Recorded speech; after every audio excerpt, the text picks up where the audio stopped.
بسم اللہ الرحمن الرحیم سورۃ انزلناها وفرضناها وانزلنا فیہا آیات بینات لعلکم تذکرون۔ یہ ایک سورت ہے، یہ انداز کسی اور سورت کا نہیں ہے، اس انداز میں اس کا آغاز۔ اور سورۃ نکرہ کو اگر تفخیم کے لیے مانا جائے تو یہ ایک عظیم سورت ہے جو ہم نے نازل کی ہے، اور ہم نے اس کو لازم کیا ہے تم پر، فرض کیا ہے تم پر۔ وانزلنا فیہا آیات بینات، اور اس میں ہم نے اپنی بڑی روشن آیات نازل کی ہے، لعلکم تذکرون، تاکہ تم یاد رکھو، تاکہ تم نصیحت اخذ کرو۔ اس سورہ مبارکہ کا جوڑا جو ہے وہ آپ کو 8 مکی صورتوں کے بعد پھر جا کر ملے گا، اور وہ ہے سورہ احزاب۔ ان دونوں میں بڑی گہری مناسبت ہے، اور تقریباً حجم بھی برابر ہے، دونوں 9 رکوعوں پر مشتمل ہے۔ اگرچہ اس کی آیات جو ہیں یہ چونکہ بعد میں نازل ہوئی ہے تو 9 رکوع 64 آیات میں ہے، وہاں 9 رکوع 73 آیات میں ہے، وہ پہلے نازل ہوئی، وہ سن 5 میں نازل ہوئی، یہ سن 6 میں نازل ہوئی۔ لیکن دونوں میں آیت نمبر 35 سورہ احزاب کی بھی سورہ نور کی بھی نہایت اہم ہے، ایمان کی حقیقت اور اسلام کی کیفیات کے بارے میں۔ الزانیۃ والزانی فاجلدوا من کل واحد منہما 100 جلدہ، زنا کرنے والی عورت ہو خواہ زنا کرنے والا مرد ہو، ہر ایک کو ان میں سے 100 کوڑے مارے جائیں۔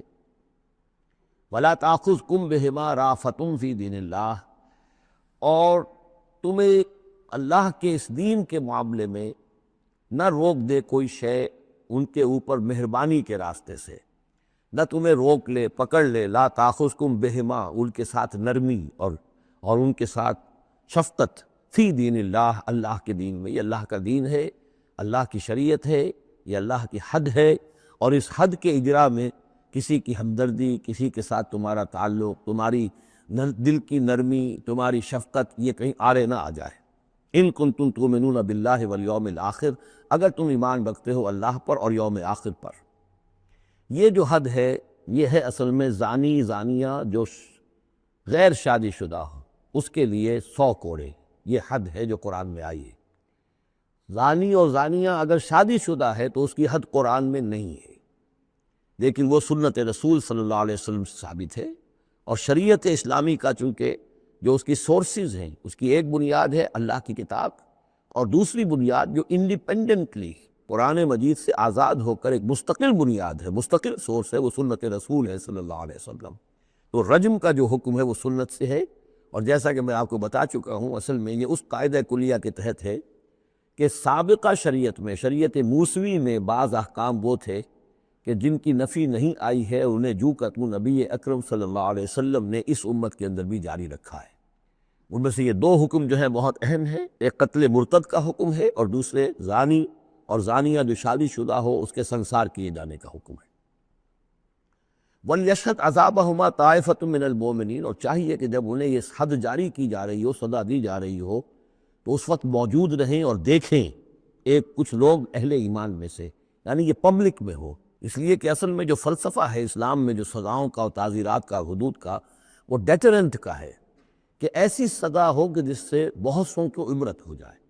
اگر آپ نے علیحدہ جا کر کہیں کمرے کے اندر کسی کو پھانسی دے دی تو ٹھیک ہے، لوگوں کو پتہ چلا کہ مر گیا، ویسے بھی مر جاتے ہیں لوگ، حادثے میں مر جاتے ہیں، فوت ہو جاتے ہیں۔ لیکن یہ ہے کہ اگر سر عام دار پر لٹکایا گیا ہو تو اب کتنے لوگوں کو، دیکھنے والوں کو عبرت ہوگی اور ہوش ٹھکانے آ جائے گی۔ تو یہ فلسفہ ہے اسلام کا کہ تاکہ ایک آدمی کو سزا دی جا رہی ہو تو ہزاروں کو اس سے عبرت آئے۔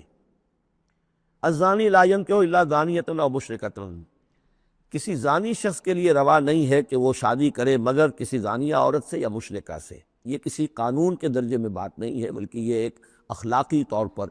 گویا کہ تعلیم دی جا رہی ہے کہ زانی لوگ تو اسی کے، یعنی ان کا حال تو ایسا ہے کہ انہیں تو مستحق اگر ہیں تو شادی کے کسی زانیہ سے یا مشرکہ سے۔ وَالزَّانِيَةُ لَا يَنكِحُهَا، اور زانی عورت ہو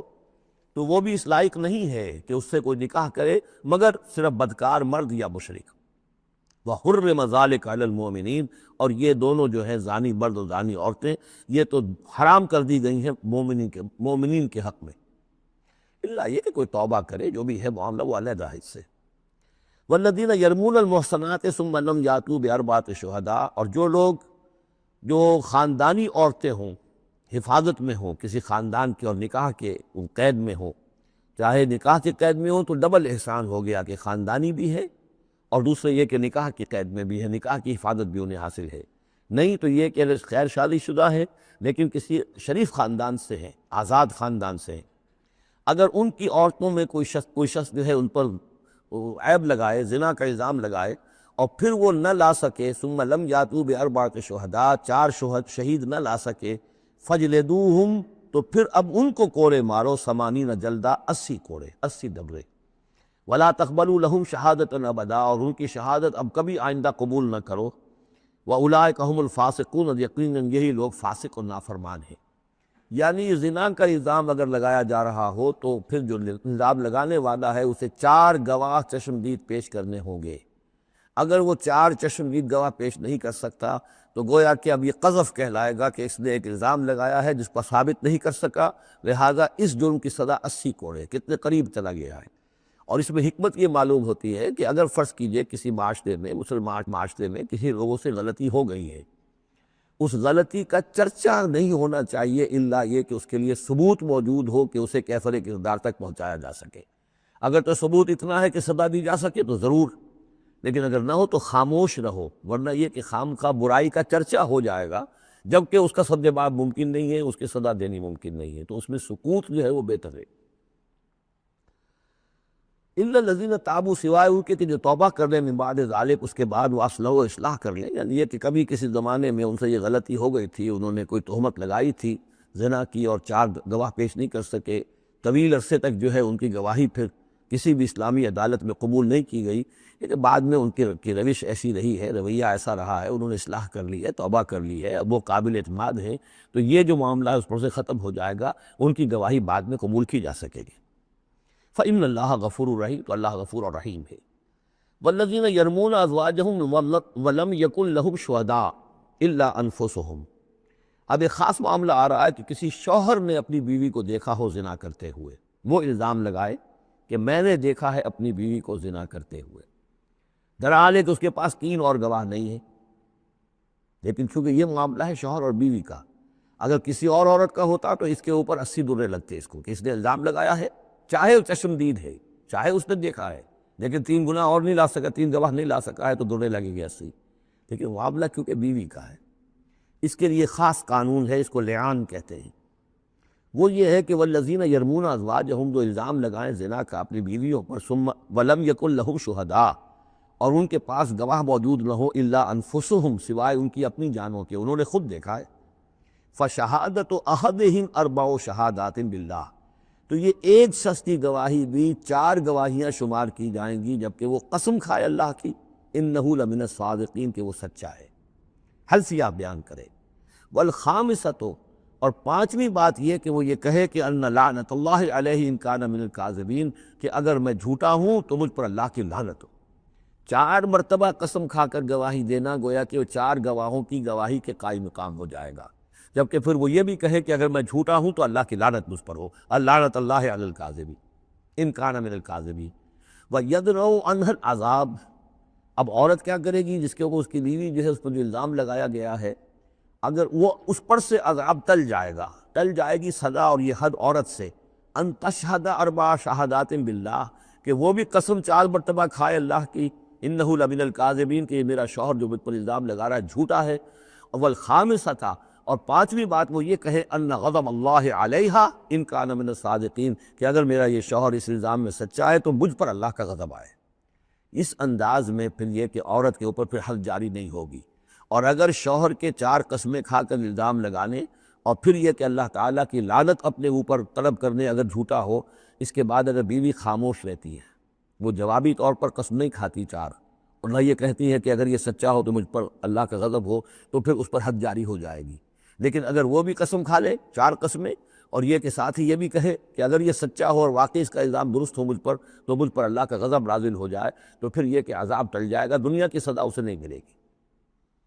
وَلَوْلَا فَضْلُ اللَّهِ عَلَيْكُمْ وَرَحْمَتُهُ، اور اگر اللہ کا فضل اور اس کی رحمت تمہارے شامل حال نہ ہوتی، وَأَنَّ اللَّهَ تَوَّابٌ رَحِيمٌ، تو گویا کہ یہاں پہ محذوف ہے کہ اگر اللہ کا فضل اور اس کی رحمت شامل حال نہ ہوتی تو تم بہت غلط راستے پر پڑ جاتے، تم کوئی بہت بڑا قدم اٹھا دیتے۔ وہ جو بھی واقعہ اب آگے آ رہا ہے یہ اس کے لیے تمہید ہے۔ وَأَنَّ اللَّهَ تَوَّابٌ حَكِيمٌ، یقیناً اللہ تعالیٰ بہت توبہ کا قبول فرمانے والا اور حکمت والا ہے۔ ان الذین جاؤوا بالافک عصبۃ منکم،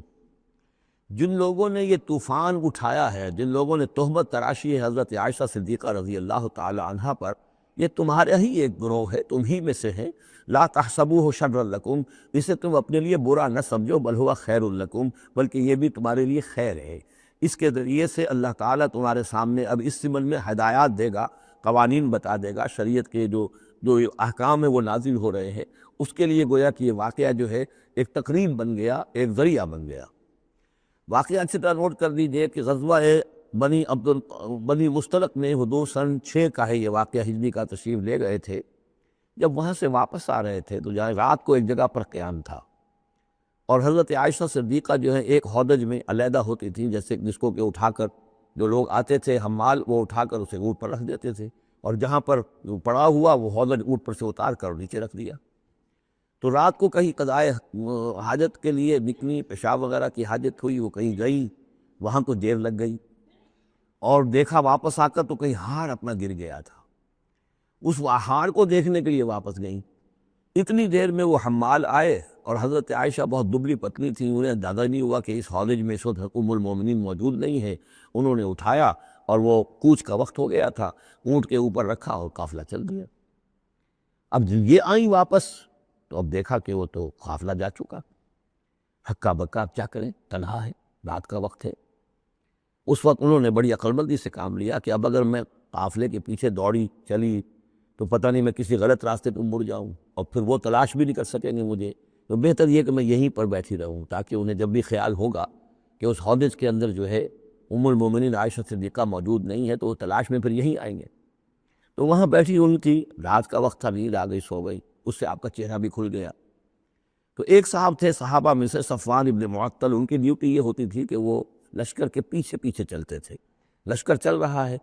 تو ذرا فاصلے سے کہ کہیں کوئی گری پڑی چیز رہ گئی ہو، کہیں کوئی بیمار ہو، وہ چل نہ پایا ہو لشکر کے ساتھ اور رہ گیا ہو پیچھے، تو پیچھے وہ دیکھ بھال کرتے ہوئے آتے تھے۔ انہیں دور سے نظر آیا کہ یہاں کوئی شے پڑی ہوئی ہے، گٹھڑی سی پڑی ہے کوئی، تو جا کر دیکھا، حضرت عائشہ کو پہچان لیا، اور وہ کہتے ہیں کہ میں نے اس لیے پہچان لیا کہ حجاب کی آیت کے نازل ہونے سے پہلے میں نے انہیں دیکھا تھا۔ حجاب کی آیت نازل ہوئی ہے سورہ احزاب میں، سورہ احزاب 1 سال پہلے نازل ہو چکی ہے، تو جب تک حجاب کی آیت نہیں آئی تھی، ظاہر بات ہے کہ وہاں پردہ نہیں تھا، کوئی نقاب نہیں اوڑھتی تھی خواتین، اور نہ امہات المومنین، لہذا پہچانتے تھے۔ تو وہ چونکہ چہرہ کھلا ہوا تھا ام المومنین کا، تو انہوں نے کہا انا للہ و انا الیہ راجعون، یہ الفاظ جو کہے تو حضرت عائشہ کی آنکھ کھل گئی، اور وہ پھر اٹھ کر بیٹھی، انہوں نے اپنا کپڑا درست کیا، لیکن پھر انہوں نے یہ کیا صفوان بن معطل نے کہ اپنا اونٹ بٹھا دیا، خاموشی کے ساتھ حضرت عائشہ اس پر سوار ہو گئیں، اور وہ آگے اس کی وہ نکیل پکڑ کر وہ چلتے گئے اور قافلے میں پہنچ گئے۔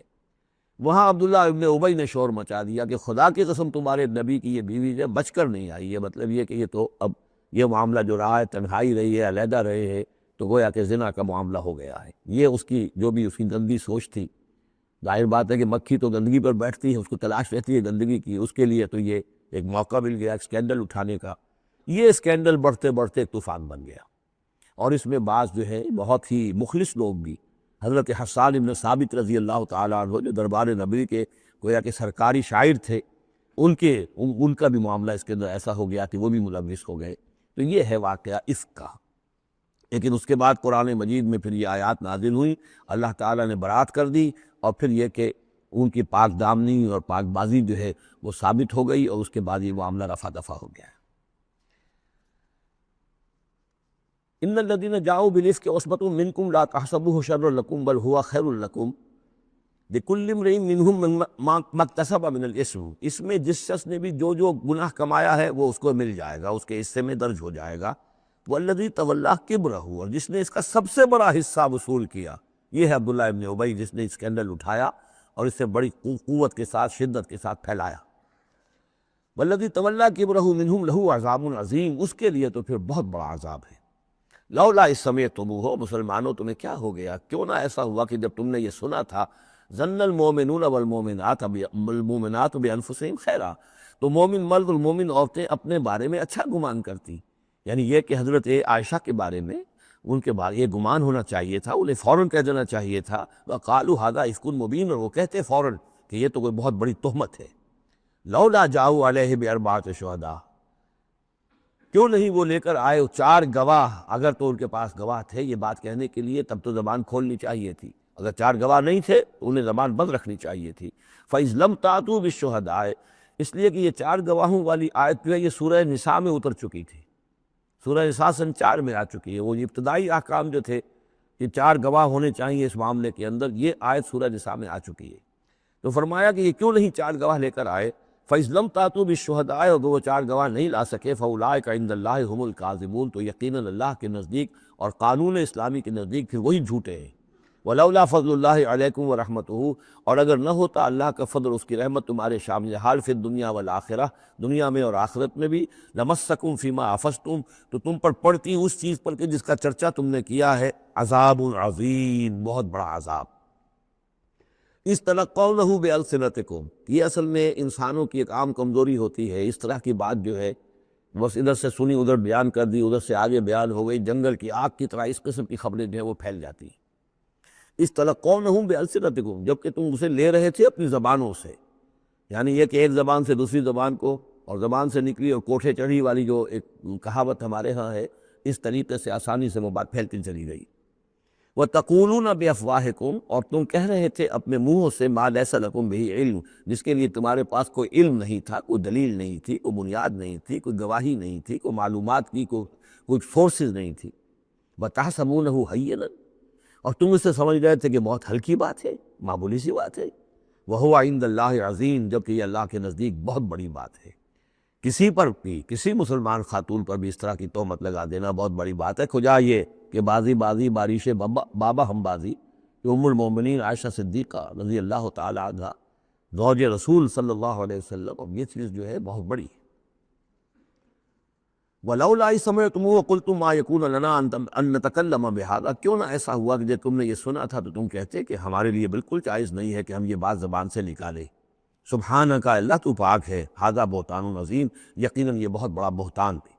یعظکم اللہ ان تعودوا لمثلہ، اللہ تعالیٰ تمہیں نصیحت کر رہا ہے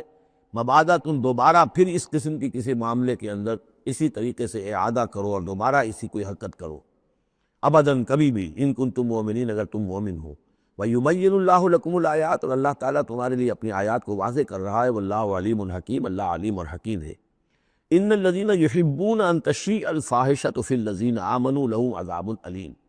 بے شک وہ لوگ جو یہ چاہتے ہیں کہ اہل ایمان میں بے حیائی کا چرچا ہو جائے تو ان لوگوں کے لیے بہت دردناک عذاب ہے۔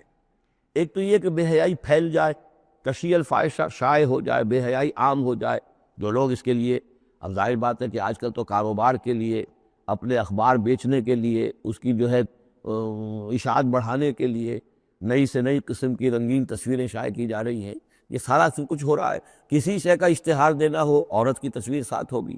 یہ سارا کچھ جو ہو رہا ہے، تو یہ لوگ کون ہے کہ جو اس بے حیائی کو، بے پردگی کو یہ در حقیقت اس معاشرے میں پھیلا رہے ہیں؟ تو وہ لوگ کہ جو چاہتے ہیں کہ معاشرے کے اندر بے حیائی پھیلے، اور ایک اس کا مفہوم یہ بھی ہے کہ اگر کہیں ایسی کوئی غلط حرکت ہوئی ہے اور اس کا چرچا ہو گیا، یہ آج ہمارے اخبارات کے اندر بہت بڑے پیمانے پر ہو رہا ہے، یہ اسکینڈلز شائع کر دیتے ہیں۔ اب وہ بات صحیح بھی ہے یا نہیں، غلط ہے تب بھی، لیکن ایک بات ہے، اس کا چرچا ہو گیا، پورے دنیا کے اندر پہنچ گئی۔ اب ظاہر بات ہے کہ بچے بھی پڑھتے ہیں، بچیاں بھی پڑھتی ہیں، ان کے لیے تو گویا کہ یہ ایک ان کی معلومات کا ایک کھاتہ کھل گیا کہ ایسا بھی ہوتا ہے۔ جس طریقے سے آج کل ہو رہا ہے معاملہ، اس کے جس طریقے سے اخبارات میں شائع کیا جا رہا ہے، تو اس کی اس اشاعت کے اندر خرابی کا پہلو زیادہ ہے، مضر پہلو زیادہ ہے۔ اگر ہے بھی ایسا معاملہ، اگر تو سزا کے قابل ہے تو گواہی دو اور سزا دلواؤ، اور ایسی سزا ہو کہ جس سے ایک کو سزا ہو اور ہزاروں کے ہوش آ جائے، اور اگر نہیں ہے تو خاموش ہو، اس کے اوپر زبان کھولنا بھی جو ہے در حقیقت بہت بڑا جرم ہے۔ ان الذین یحبون ان تشیع الفاحشۃ فی الذین آمنوا لہم عذاب علیم فی الدنیا والآخرہ، دنیا میں بھی اور آخرت میں بھی۔ واللہ یعلم وانتم لا تعلمون، اللہ جانتا ہے اور تم نہیں جانتے۔ ولولا فضل اللہ علیکم ورحمتہ، اور اگر اللہ کا فضل نہ ہوتا تم پر اور اس کی رحمت نہ ہوتی تو یہ تو طوفان ایسا اٹھا تھا کہ اس کے بڑے دور تک نتائج نکل سکتے تھے، یہ محذوف ہے۔ وَأَنَّ اللَّهَ رَءُوفٌ رَحِيمٌ، تو اللہ بہت رؤوف ہے اور رحیم ہے۔ یا ایھا الذین آمنوا لا تتبعوا خطوات الشیطان، اہل ایمان شیطان کے نقش قدم کی پیروی نہ کرو۔ وَمَن یتبع خطوات الشیطان، جو کوئی بھی شیطان کے نقوش پا کی پیروی کرے گا فَإِنَّهُ يَأْمُرُ بِالْفَحْشَاءِ وَالْمُنکَرِ، تو شیطان تو اسے حکم دے گا، وہ تو حکم دیتا ہے بے حیائی کا اور منکر کا، بری بات کا۔ وَلَوْلَا فَضْلُ اللَّهِ عَلَيْكُمْ وَرَحْمَتُهُ، اور اگر نہ ہوتا اللہ کا فضل اور اس کی رحمت تمہاری شامل حال، ما زکا منکم من احد ابدا، تم میں سے کوئی ایک انسان بھی کبھی پاک نہ ہو سکتا۔ اللہ تعالیٰ کے فضل ہے، اللہ کی رحمت ہے۔ ایک شخص سے غلطی ہو جاتی ہے، اللہ پردہ پڑا رہنے دیتا ہے تو اس کے اندر اصلاح کا مادہ پیدا ہو جاتا ہے۔ ایک دفعہ آدمی ننگا ہو جائے تو پھر ڈھیٹ ہو جاتا ہے۔ اس سے یہ کہ اللہ تعالیٰ جو ہے ان چیزوں کے اندر اس کی بڑی حکمت ہے کہ اگر کوئی غلطی ہو گئی ہے فوراً نہیں پکڑتا، وہ اس کو مہلت دیتا ہے، اصلاح کرے۔ وَلَوْلَا فَضْلُ اللَّهِ عَلَيْكُمْ وَرَحْمَتُهُ، اگر نہ ہوتا اللہ کا فضل تم پر اور اس کی رحمت، ما زکا منکم من احد ابدا، تم میں سے کوئی بھی کبھی نیک اور پارسا نہ بن سکتا اور پاک نہ ہو سکتا۔ ولیکن اللہ یزکی من یشاء، بلکہ یہ تو اللہ تعالیٰ ہی پاک کرتا ہے جس کو چاہتا ہے۔ واللہ سمیع علیم، اللہ سمیع علیم ہے۔ ولا یأتل اولو الفضل منکم والسعة ان یؤتوا اولی القربى والمساکین والمہاجرین فی سبیل اللہ۔ اس آیت کی بھی شان نزول ہے کہ حضرت ابو بکر صدیق رضی اللہ تعالیٰ عنہ کے ایک یا تو بھانجے تھے یا خالہ زاد بھائی تھے، حضرت مصطح۔ یہ حضرت مصطح جو غریب آدمی تھے اور حضرت ابو بکر ان کی مدد کیا کرتے تھے، پیسے سے، مال سے ان کی ضرورت جو ہے پوری کرتے تھے۔ لیکن یہ مصطح بھی اس میں شریک ہو گئے۔ حضرت عائشہ صدیقہ رضی اللہ تعالیٰ عنہ پر جو تہمت کا معاملہ چلا تو حضرت ابو بکر کو جب معلوم ہوا کہ مصطح بھی اس معاملے کے اندر شریک ہے تو پھر غصے میں آ کر ان کا قسم کھا لی کہ میں اب اس کے ساتھ کبھی کوئی بھلائی نہیں کروں گا، اس نے اتنی بڑی غلطی کی ہے اور اس معاملے کے اندر میری بیٹی کا معاملہ ہے اور اس میں اس کو یہ خیال نہیں آیا کہ میں اس کے ساتھ کتنا کچھ احسان کرتا ہوں، اور اس نے اس کے اندر جو ہے وہ خود بھی شریک ہو گیا۔ اس پر اللہ تعالیٰ کی طرف سے گرفت آ رہی ہے کہ نہیں ابو بکر یہ ٹھیک نہیں ہے، جو بھی اس سے غلطی ہوئی،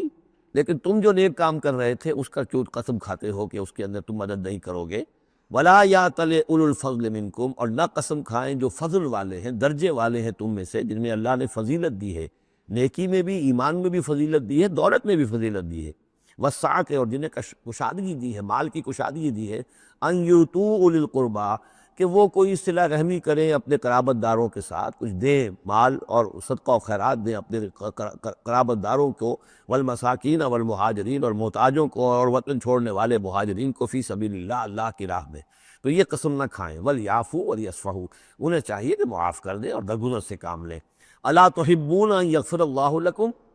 کیا تم یہ نہیں چاہتے کہ اللہ تمہیں معاف کرے؟ یعنی اے ابو بکر اگر تم یہ چاہتے ہو، تم سے بھی تو کوئی خطا آخر ہو جاتی ہے، اللہ معاف فرماتا ہے، کیا تم نہیں چاہتے کہ اللہ تمہاری خطاؤں سے درگزر کرے؟ الا تحبون ان یغفر اللہ لکم، کیا تم نہیں پسند کرتے اس کو کہ اللہ تمہیں معاف کرے؟ اس پر اس آیت کو سنتے ہی حضرت ابو بکر صدیق کے الفاظ یہ نقل کیے گئے، بلا یا ربنا انا نحب، کیوں نہیں پروردگار، ہم ضرور چاہتے ہیں کہ تو ہمیں معاف فرما دے۔ انہوں نے اپنی قسم کا کفارہ دیا اور اس کے بعد جو بھی وہ کرتے تھے ان کے ساتھ بھلائی اور نیکی، اس سلسلے کو جاری کر دیا۔ واللہ غفور الرحیم، اور اللہ تعالیٰ غفور ہے اور رحیم ہے۔ ان الذین یرمون المحصنات غافلات المؤمنات، یقیناً وہ لوگ کہ جو تہمت لگاتے ہیں ان پاک دامن عورتوں پر کہ جو غافل ہیں، جن کو ان چیزوں کا ہوش بھی نہیں ہے، جن کا گمان بھی ادھر نہیں گیا، المومنات اہل ایمان میں سے، لعنوا فی الدنیا، ایسی معصوم اور پاک دامن عورتوں پر جو تہمت لگانے والے ہیں ان پر پھٹکار ہے دنیا میں بھی اور آخرت میں بھی، ولہم عذاب عظیم، اور ان کے لیے بہت بڑا عذاب ہے۔ یوم تشہد علیہم السنتہم وایدیہم، جس دن کے ان کے خلاف گواہی دیں گے، تشہد علیہم، علی کو نوٹ کر لیجئے، جس دن کے ان کے خلاف گواہی دیں گے، السنتہم ان کی اپنی زبانیں گواہی دیں گی، وایدیہم ان کے اپنے ہاتھ گواہی دیں گے، وارجلہم اور ان کے پاؤں گواہی دیں گے، بما کانوا یعملون، اب جو کچھ عمل وہ کر رہے تھے۔ یہ ہاتھ ہمارے پاس اللہ کی امانت ہے، میں اس سے غلط کام کر رہا ہوں تو یہ انڈر پروٹیسٹ میرا حکم تو مان رہا ہے، اس لیے کہ اللہ تعالیٰ نے مجھے میرے حوالے سے کیا ہوا ہے، لیکن اس کے اندر پروٹیسٹ ہے، قیامت کے دن یہی میرے خلاف مقدمہ کرے گا، پروردگار تو نے مجھے اس کے حوالے کیا تھا اور یہ مجھ سے میرے ذریعے سے غلط کام کرتا رہا۔ یہ پاؤں جو ہیں ہمارے خلاف گواہی دیں گے کہ پروردگار ہم اس کے تابع تھے، اس کے حکم کے مطابق چل رہے تھے، یہ بدبخت ہمیں چوری کرنے کے لیے جاتا تھا تو اس کے لیے استعمال کرتا تھا، یا کوئی اور برا کام کرنے کے لیے ہمارے پیروں ہمیں استعمال کرتا تھا۔ یومئذ یوفیہم اللہ دینہم الحق، اس دن اللہ تعالیٰ ان کا پورا بدلہ ان کو دے دے گا۔ یہ دین کے لفظ کو یہاں نوٹ کیجئے، دین بدلے کو کہتے ہیں، دین مالک یوم الدین، جزا و سزا کے دن کا مالک، بدلے کا دن۔ وَيَعْلَمُونَ أَنَّ اللَّهَ هُوَ الْحَقُّ الْمُبِينُ، اور وہ جان لیں گے کہ اللہ تعالیٰ ہی ہے الحق، سچا اور ہر بات کو کھول کر بیان کر دینے والا۔ الخبیثات للخبیثین والخبیثون للخبیثات، ناپاک عورتیں ناپاک مردوں کے لیے ہیں اور ناپاک مرد ناپاک عورتوں کے لیے ہیں۔ اور طیبات والطیبات للطیبین والطیبون للطیبات، اور ستھرے اور پاک باز جو خواتین ہیں وہ پاک باز مردوں کے لیے ہیں، اور پاک باز جو مرد ہیں وہ پاک دامن خواتین کے لیے ہیں۔ اولئک مبرؤون مما یقولون، یہ لوگ بری ہیں ان چیزوں سے کہ جو لوگ کہتے ہیں۔ لہم مغفرۃ ورزق کریم، ان کے لیے مغفرت ہے اور رزق کریم ہے۔ یہ دونوں آیات جو ہیں در حقیقت اخلاقی تعلیم کی نوعیت کی ہیں، کہ اتنی اخلاق کی حس معاشرے کے اندر رہے کہ جس کے ساتھ کوئی بدنامی کا معاملہ ہو جائے پھر وہ خود محسوس کرے کہ میں آئسولیٹ ہو کر رہ گیا ہوں یا رہ گئی ہوں اس معاشرے کے اندر، یہ معاشرے کے اندر یہ عام روش پیدا ہو جائے۔ جیسے کہ پہلے آیا تھا وہ، اس کے اندر بھی یہی بات تھی کہ زانی نکاح نہ کرے مگر کسی زانیہ سے یا کسی مشرکہ سے، وہ اس لائق نہیں ہے کہ اس کے نکاح میں کوئی مسلمان خاتون آئے پاک دامن اور عفت والی۔ اس طرح زانیہ جو ہے اس سے کوئی نکاح نہ کرے سوائے مشرک کے، یہ قانونی چیزیں نہیں ہیں، جیسا کہ میں نے عرض کیا یہ اخلاقی، تاکہ ایک نفرت پیدا ہو زنا سے، بدکاری سے۔ اسی طریقے سے معاشرے کے اندر ایک عام فضا، ایک حس ایسی پیدا ہو جائے کہ جس میں جو لوگ بھی ایسی گراوٹوں میں مبتلا ہوں وہ خود اپنی آنکھوں میں ذلیل ہو کر رہ جائیں۔ یا ایھا الذین آمنوا لا تدخلوا بیوتا غیر بیوتکم حتی تستأنسوا، اب اس حوالے سے بہت سے جو احکام آ رہے ہیں، یہ سورہ نور اور سورہ احزاب ان دونوں میں معاشرتی احکامات ہیں۔ معاشرتی احکامات میں خاص طور پر وہ جو ایک آیت آئی ہے سورہ بنی اسرائیل میں، وَلَا تَقْرَبُوا الزِّنَا إِنَّهُ كَانَ فَاحِشَةً وَسَاءَ سَبِيلًا، اس زنا کا سد باب کرنے کے لیے اسلام کے معاشرتی نظام میں بہت دور دور تک اقدامات کیے گئے ہیں۔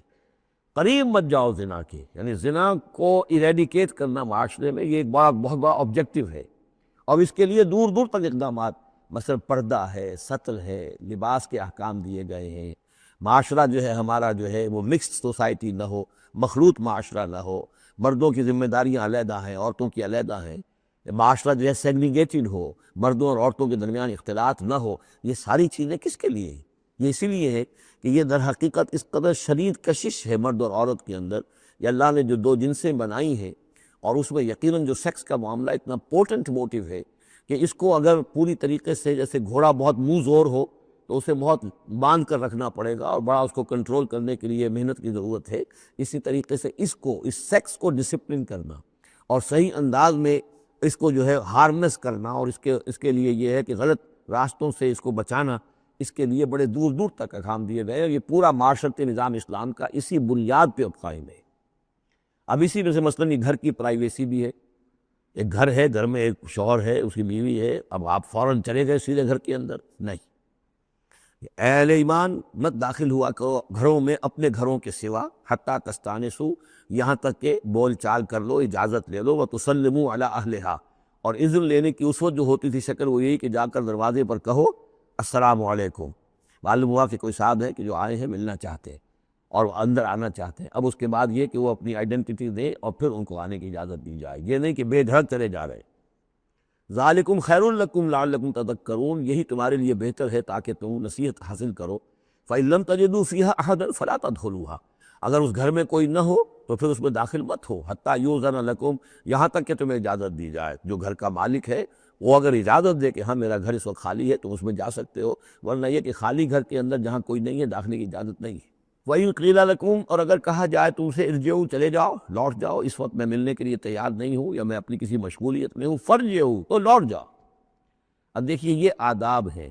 ہمارے ہاں یہ ہے کہ آپ پہنچ گئے، نہ ٹائم دیا ہوا ہے نہ پہلے سے طے ہے، آپ سمجھتے ہیں کہ مجھے ریسیو کرنا اس کا فرض ہے، کیوں نہیں ملا؟ اس نے انکار کر دیا تو اس کا مطلب یہ کہ بڑا متکبر ہے اور بہت یہ جو ہے شخص جو ہے، یہ نہیں۔ اگر تو آپ وقت طے کر کے گئے ہیں تو اس کا فرض ہے کہ وہ آپ کو ریسیو کرے اور آپ کو وقت دے، لیکن اگر آپ اچانک چلے گئے ہیں تو آپ کو اس کی پرائیویسی پر آپ جو ہے حملہ آور نہیں ہو سکتے۔ وہ اپنے کس کام میں ہے، کس مشغولیت میں ہے، اس کی کیا اہمیت ہے، آپ تو اس کو نہیں جانتے۔ اگر وہ گھر والا کہہ دیتا ارجعوا، وَإِن قِيلَ لَكُمْ ارْجِعُوا فَارْجِعُوا، تو لوٹ جاؤ، ہوا اذکیٰ لکم، یہی تمہارے لیے زیادہ پاک ہے، پاک بازی کا معاملہ، واللہ بما تعملون علیم، اور جو کچھ تم کر رہے ہو اللہ اس سے واقف ہے۔ لیس علیکم جناح ان تدخلوا بیوتا غیر مسکونۃ،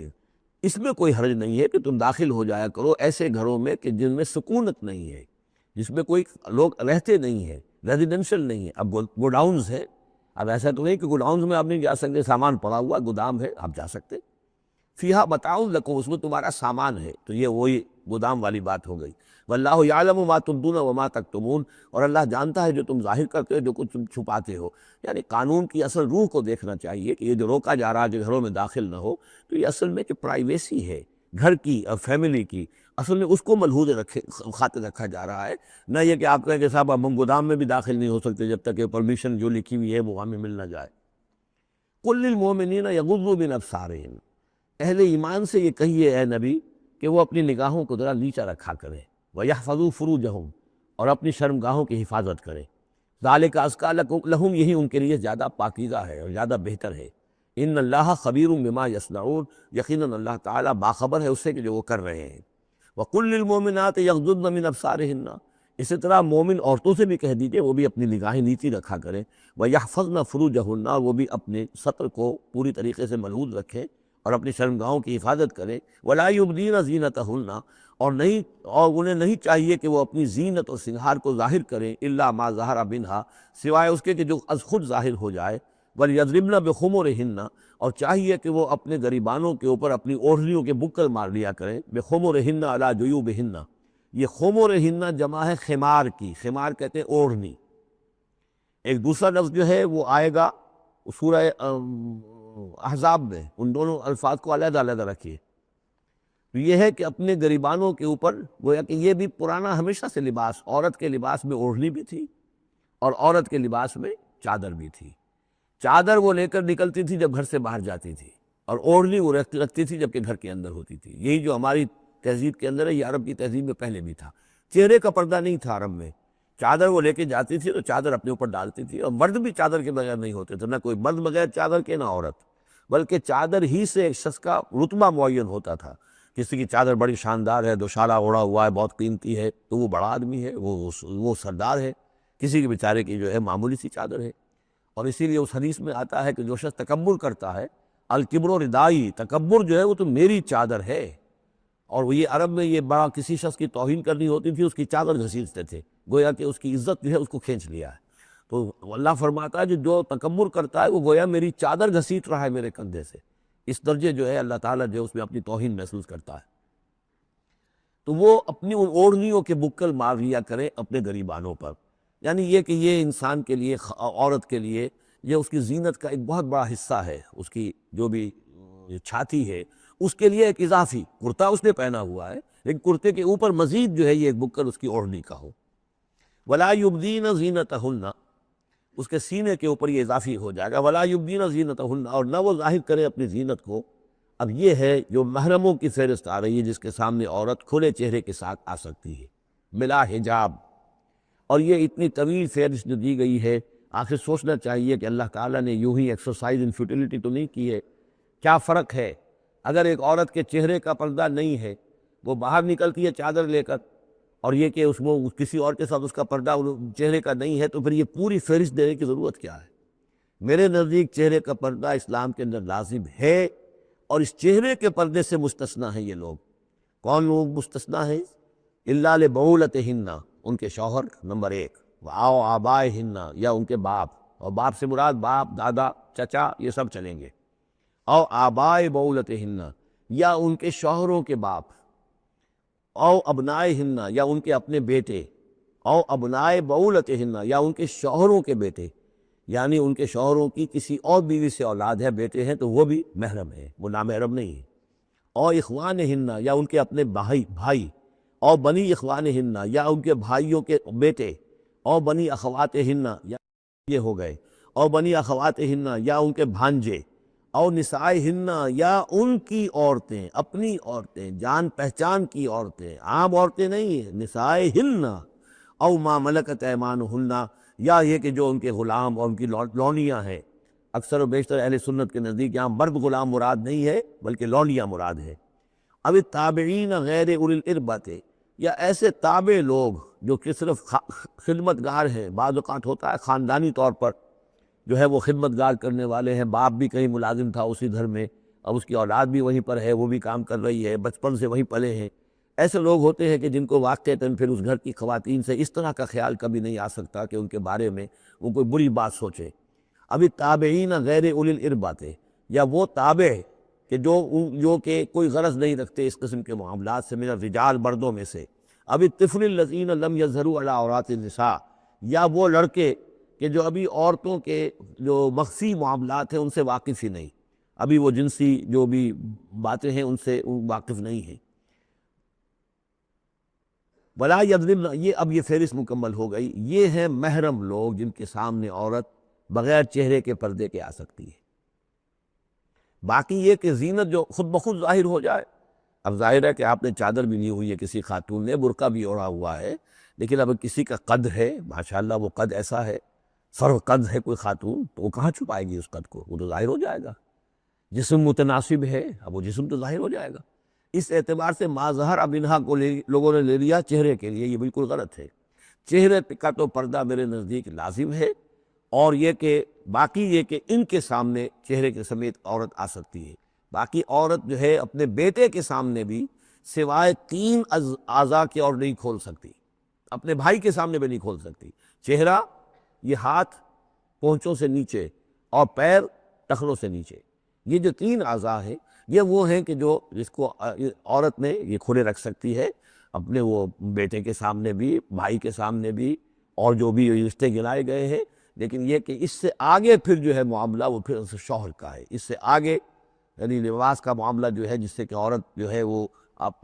آزاد ہوگی، وہ صرف شوہر کے لیے۔ وَلَا يَضْرِبْنَ بِأَرْجُلِهِنَّ لِيُعْلَمَ مَا يُخْفِينَ مِنْ زِينَتِهِنَّ، اور نہ یہ ایسا ہو کہ وہ اپنے پاؤں مار کر چلیں، کوئی زیور جو ہے پاؤں میں پہنا ہوا اس کی جھنکار ہو تاکہ لوگوں جو ہے ادھر متوجہ ہو جائیں۔ لِيُعْلَمَ مَا يُخْفِينَ مِنْ زِينَتِهِنَّ، تاکہ لوگوں کے علم میں آ جائے کہ کیا انہوں نے چیز چھپائی ہوئی ہے اپنی زینت میں سے، کیا زیورات پہنے ہوئے ہیں۔ وَتُوبُوا إِلَى اللَّهِ جَمِيعًا أَيُّهَا الْمُؤْمِنُونَ، اور اے اہل ایمان سب کے سب مل کر اللہ کی جناب میں توبہ کرو، لعلکم تفلحون، تاکہ تم فلاح پاؤ۔ وَأَنكِحُوا الْأَيَامَ مِنكُمْ، اور دیکھو اپنی بیواؤں کی شادیاں کر دیا کرو۔ وَالصَّالِحِينَ مِنْ عِبَادِكُمْ، یہ بھی اب ایک بہت اہم ہے بات۔ ہندوانہ ہمارا معاشرہ جو ہے وہ بیوہ کی شادی جو ہے وہ تو جائز بھی نہیں سمجھتا، یا بہت ہی یوں سمجھیے کہ اس کے نزدیک بہت ہی ناپسندیدہ بات ہے، اور ہمارے ہاں بھی یہ ہو گیا ہے۔ حالانکہ یہاں حکم ہے انکحوا الایام منکم، بیواؤں کی شادیاں کر دیا کرو۔ والصالحین من عبادکم و امائکم، اور تمہاری جو بانیاں ہوں، غلام ہوں، ان میں سے بھی جو سمجھدار ہوں، جن کے کردار کے بارے میں تمہیں اعتماد ہو، ان کی بھی شادیاں کر دیا کرو۔ ایک کی کنیز ہے، ایک کا غلام ہے، ان کی شادی ہو جائے۔ اب ظاہر بات ہے وہ کنیز جو ہے اپنے آقا کے، اب اس کے ساتھ وہ تمتع نہیں کر سکے گا، اس لیے کہ اس نے اجازت دے دی ہے کہ اس کی کنیز کی شادی ہو گئی ہے کسی غلام کے ساتھ۔ وَالصَّالِحِينَ مِنْ عِبَادِكُمْ وَإِمَائِكُمْ إِنْ يَكُونُوا فُقَرَاءَ، اگر وہ فقیر ہوں گے، مہر وغیرہ دینے کی ان کے اندر ہمت نہیں ہے، صلاحیت نہیں ہے، يُغْنِهُمُ اللَّهُ مِنْ فَضْلِهِ، تو اللہ تعالیٰ ہو سکتا ہے کہ ان کو اپنے فضل سے غنی کر دے۔ واللہ واسع علیم، اللہ واسع بہت سمائی رکھنے والا، کشائش والا، کشادگی والا اور جاننے والا ہے۔ یعنی یہ بھی ہے کہ کسی وقت انسان سوچے کہ اگر میں شادی کروں گا تو وہ بھی اپنی قسمت ساتھ لے کر آئے گی، کیا پتہ کہ میرے اس وقت حالات جو ہیں اگر کچھ خراب بھی ہے، اور اللہ تعالیٰ اس کی قسمت سے، اس کے حوالے سے وہ اللہ تعالیٰ میرے لیے رزق کا دروازہ کھول دے۔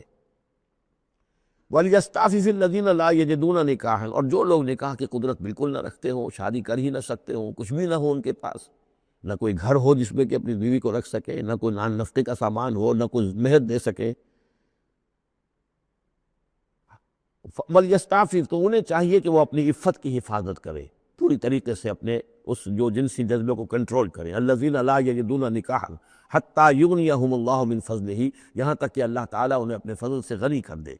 وَالَّذِينَ يَبْتَغُونَ الْكِتَابَ مِمَّا مَلَكَتْ أَيْمَانُكُمْ فَكَاتِبُوهُمْ، اور تمہارے غلاموں میں سے جو تمہارے ساتھ چاہیں مکاتبت کرنا، یہ مکاتبت کا قاعدہ یہ تھا کہ غلام یہ طے کرتا تھا کہ جناب میں آپ کو اتنے لاکھ درہم دے دوں گا، اتنی مدت کے اندر اندر آپ مجھے آزاد کر دیجئے، تو یہ معاہدہ ہو گیا، اب وہ آزاد ہو گیا، لیکن آزادی اسی میں ہے کہ اسے وہ رقم اتنی عرصے کے اندر ادا کرنی ہے، اب وہ کمائے گا، محنت کرے گا، کوشش کرے گا اور وہ رقم ادا کر دے، یہ مکاتبت تھی۔ تو جو بھی تمہارے غلاموں میں سے مکاتبت چاہیں، مما ملکت ایمانکم فکاتبوہم، تو یہ مکاتبت کر لیا کرو۔ قرآن مجید نے وہ تمام راستے کھولے ہیں کہ جن سے غلاموں کی آزادی کا جو ہے آسانی کے ساتھ تدریجاً سہج سہج انداز کے اندر ان کی غلامی کا جو ہے سلسلہ ختم ہو کر آزادی کی طرف راستہ کھل جائے۔ فَقَاتِبُوهُمْ إِنْ عَلِمْتُمْ فِيهِمْ خَيْرًا، اگر تم دیکھ رہے ہو ان کے اندر کہ خیر ہے، بھلائی ہے، واقعتاً یہ شخص اعتماد کیا جا سکتا ہے، یہ بھاگ نہیں جائے گا، اور یہ جو بھی کرنا چاہ رہا ہے معاہدہ اس کو پورا کرنے کی اس کی نیت ہے۔ وَآتُوهُمْ مِن مَالِ اللَّهِ الَّذِي آتَاكُمْ، پھر ایسے لوگوں کو جنہوں نے مکاتبت کی ہو تم بھی مال دیا کرو، جو اللہ کا مال تمہارے پاس اللہ نے تمہیں دیا ہے، یعنی لوگ مدد بھی کریں اس کی، تاکہ وہ اپنی اس رقم کو جلد از جلد ادا کر کے اور وہ پھر آزاد ہو جائے۔ وَلَا تُكْرِهُوا فَتَيَاتِكُمْ عَلَى الْبِغَاءِ، اور دیکھو اپنی بانیوں کو، چھوکریوں کو، یہ جو آپ بانیاں کنیزیں ہوتی تھی، انہیں بدکاری پر مجبور نہ کرو۔ ان اردنا تحسنا، اگر وہ چاہیں کہ وہ پاک دامن رہیں، وہ کسی قلعے میں رہیں، اور ان سے چونکہ یہ بھی رواج وہاں تھا، ان بانیوں سے پھر وہ پیشہ کراتے تھے۔ اب یہ اصل میں اصلاح ہو رہی ہے اس معاشرے کی، اور اس کے اندر ان چیزوں کو رفتہ رفتہ روکا جا رہا ہے۔ جیسے سورہ نساء میں آیا تھا، ایسا بھی ہوتا تھا کہ باپ کی بیویاں جو ہیں اپنی جو سوتیلی مائیں ہیں انہیں اپنے گھر میں ڈال لیا، لیکن یہ ساری چیزیں رفتہ رفتہ ایک ایک کر کے پھر ان کی بندش ہوئی ہے، تو وہ اپنی اولونیوں سے پیشہ کراتے تھے اور کمائی خود کھاتے تھے۔ تو فرمایا یہ بہت غلط ہے، لِتَبْتَغُوا عَرَضَ الْحَيَاةِ الدُّنْيَا، تاکہ تم حاصل کرو دنیا کی زندگی کا سامان۔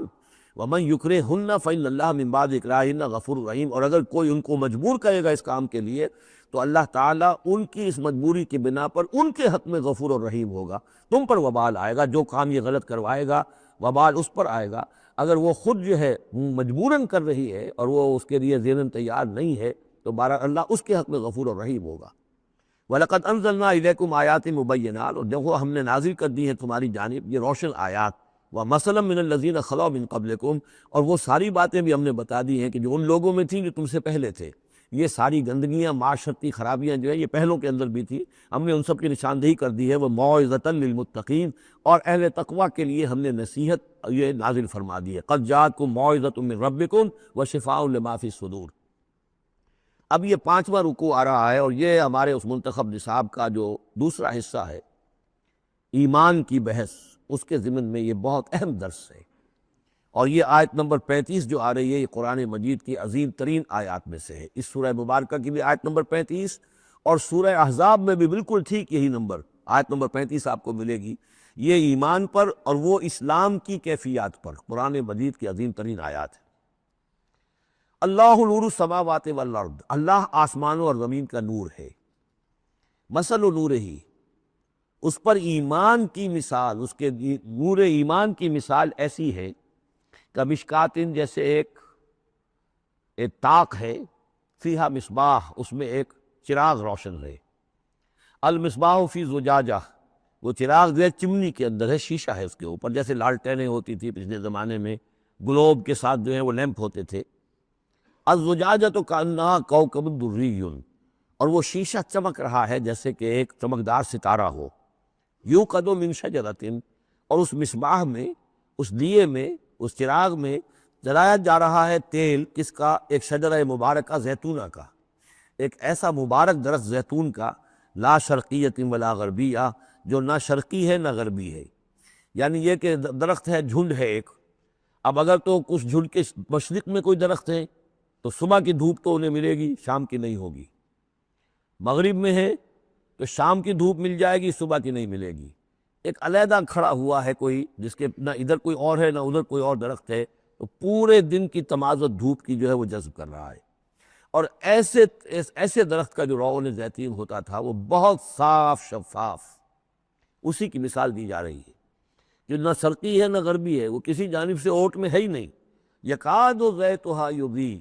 اس کا جو روغن ہے وہ بھڑک اٹھنے کو بیتاب ہے، قریب ہے کہ روشن ہو جائے۔ وَلَوْ لَمْ تَمْسَسْهُ نَارٌ، چاہے اسے ابھی آگ نے چھوا ہی نہ ہو۔ نور علی نور، جب آگ مس کر جائے، چھو جائے تو پھر نور علی نور ہے، وہ بھڑک اٹھتا ہے۔ یہدی اللہ لنورہ من یشاء، اللہ تعالیٰ ہدایت فرماتا ہے اپنے نور کی جانب جس کو چاہتا ہے۔ وَيَضْرِبُ اللَّهُ الْأَمْثَالَ لِلنَّاسِ، اور اللہ تعالیٰ مثالیں بیان کرتا ہے لوگوں کے لیے۔ وَاللَّهُ بِكُلِّ شَيْءٍ عَلِيمٌ، اور اللہ ہر چیز کا کما حقہ علم رکھتا ہے۔ یہ اصل میں ایمان کے لیے، اس کے اجزاء ترکیبی کے لیے بہترین تمثیل ہے، جس کو میں پہلے بیان کرتا رہا ہوں کہ ایک ہے فطرت، انسانی فطرت۔ اگر فطرت سلیم ہے تو اس کے اندر یہ ایمانی حقائق موجود ہیں، معرفت خداوندی موجود ہے۔ البتہ اس پر کوئی پردے آ گئے ہیں، اس کے اوپر جو ہے کچھ غلاف پڑ گئے ہیں، اور جب آتی ہے وہی وہ اس کو ایکٹیویٹ کرتی ہے۔ آیات الہیہ جو ہیں، آیات قرآنیہ، وہ اندر کے اندر جو ڈورمنٹ اس کی کانشسنس ہے ایمان کی، اس کو ایکٹیویٹ کر کے شعور پر لے آتی ہے۔ اس کو یوں سمجھے کہ جیسے تیل ہے، اب تیل ایک ہے کڑوا تیل، جس سے کہ ہم دیے کبھی جلایا کرتے تھے، اب تو شاید ہی کہیں آپ نے دیکھا ہو دیا کس کو کہتے ہیں، لیکن اس میں وہ کڑوا تیل جو جلتا تھا، تو کڑوا تیل خود آگ نہیں پکڑ سکتا، اس میں بتی ڈالنی پڑتی تھی، کوئی کپڑے کی بتی ہے بٹکر، یا یہ کہ وہ روئی کی بتی بنائی ہے،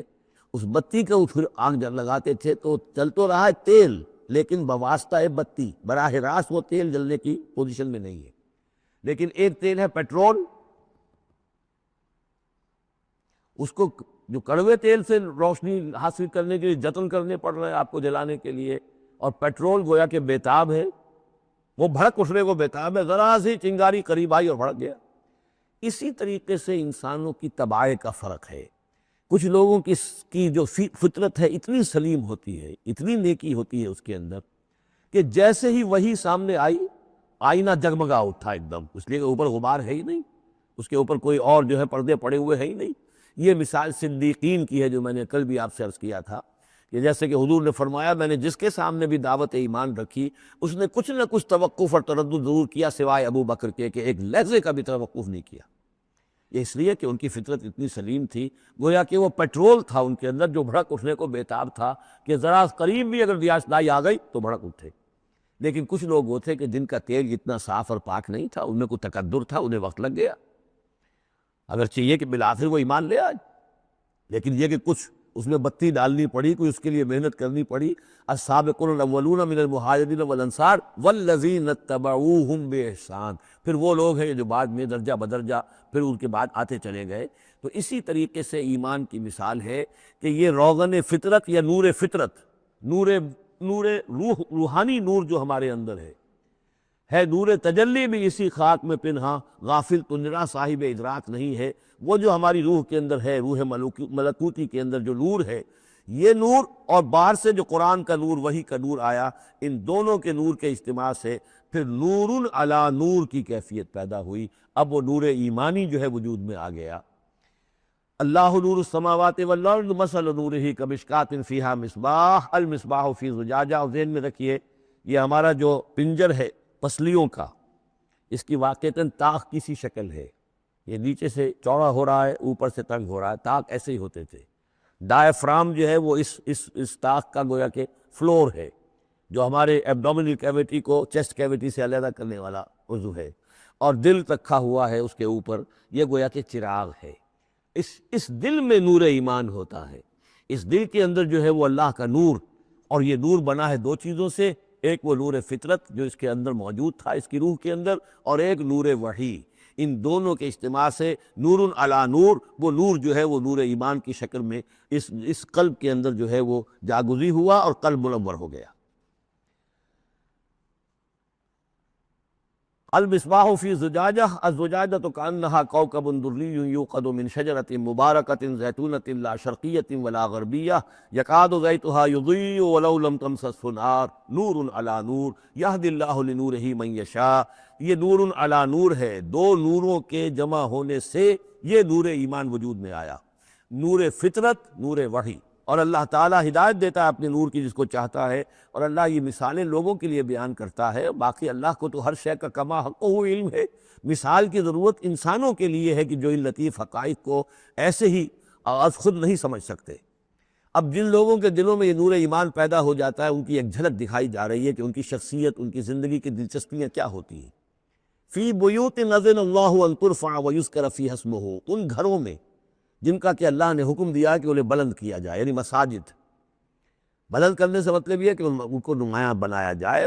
ہر مسلمان آبادی میں معلوم ہو کہ مسجد ایک نمایاں شے ہے، یہ ضروری نہیں کہ اس کی ڈیکوریشن ہو، اس کے اوپر جو ہے خام خواہ تکلفات میں پیسے خرچ کیے جائیں، لیکن یہ کہ ایک تو یہ کہ وہ نمایاں ہونی چاہیے، معلوم ہو کہ اس آبادی کا مرکز یہ ہے۔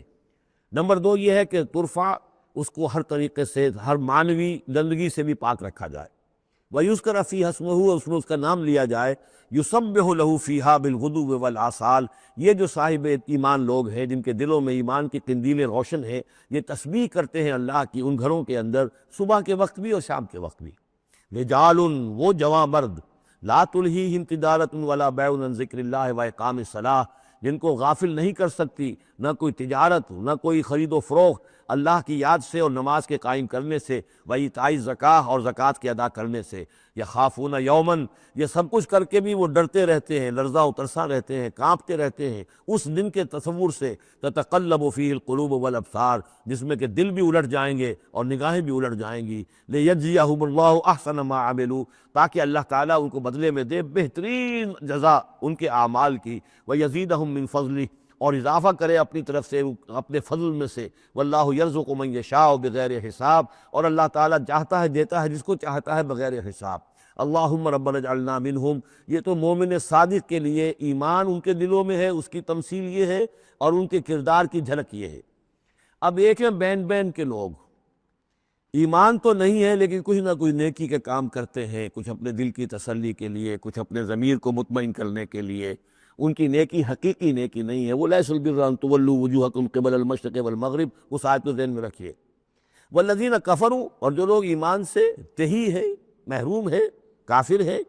ان کی نیکیاں، ان کے اعمال کیا ہے؟ کسراب، جیسے ریت ہو، سراب ہو، بقیعۃ،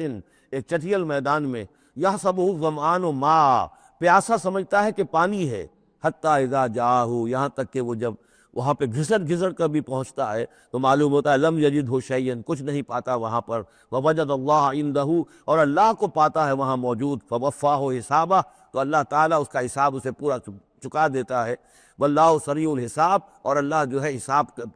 چکانے میں دیر نہیں لگاتا۔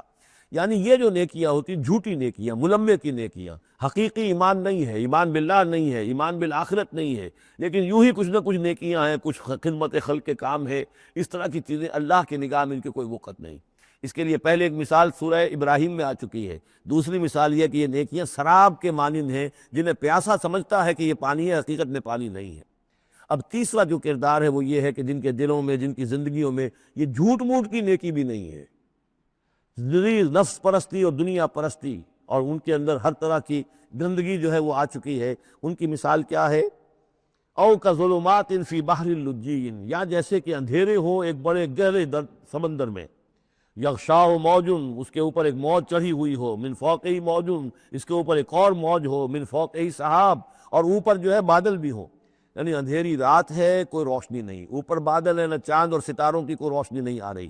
اور اس کے ساتھ ہی یہ ہے کہ موج کے اوپر موج چڑھی ہوئی ہے۔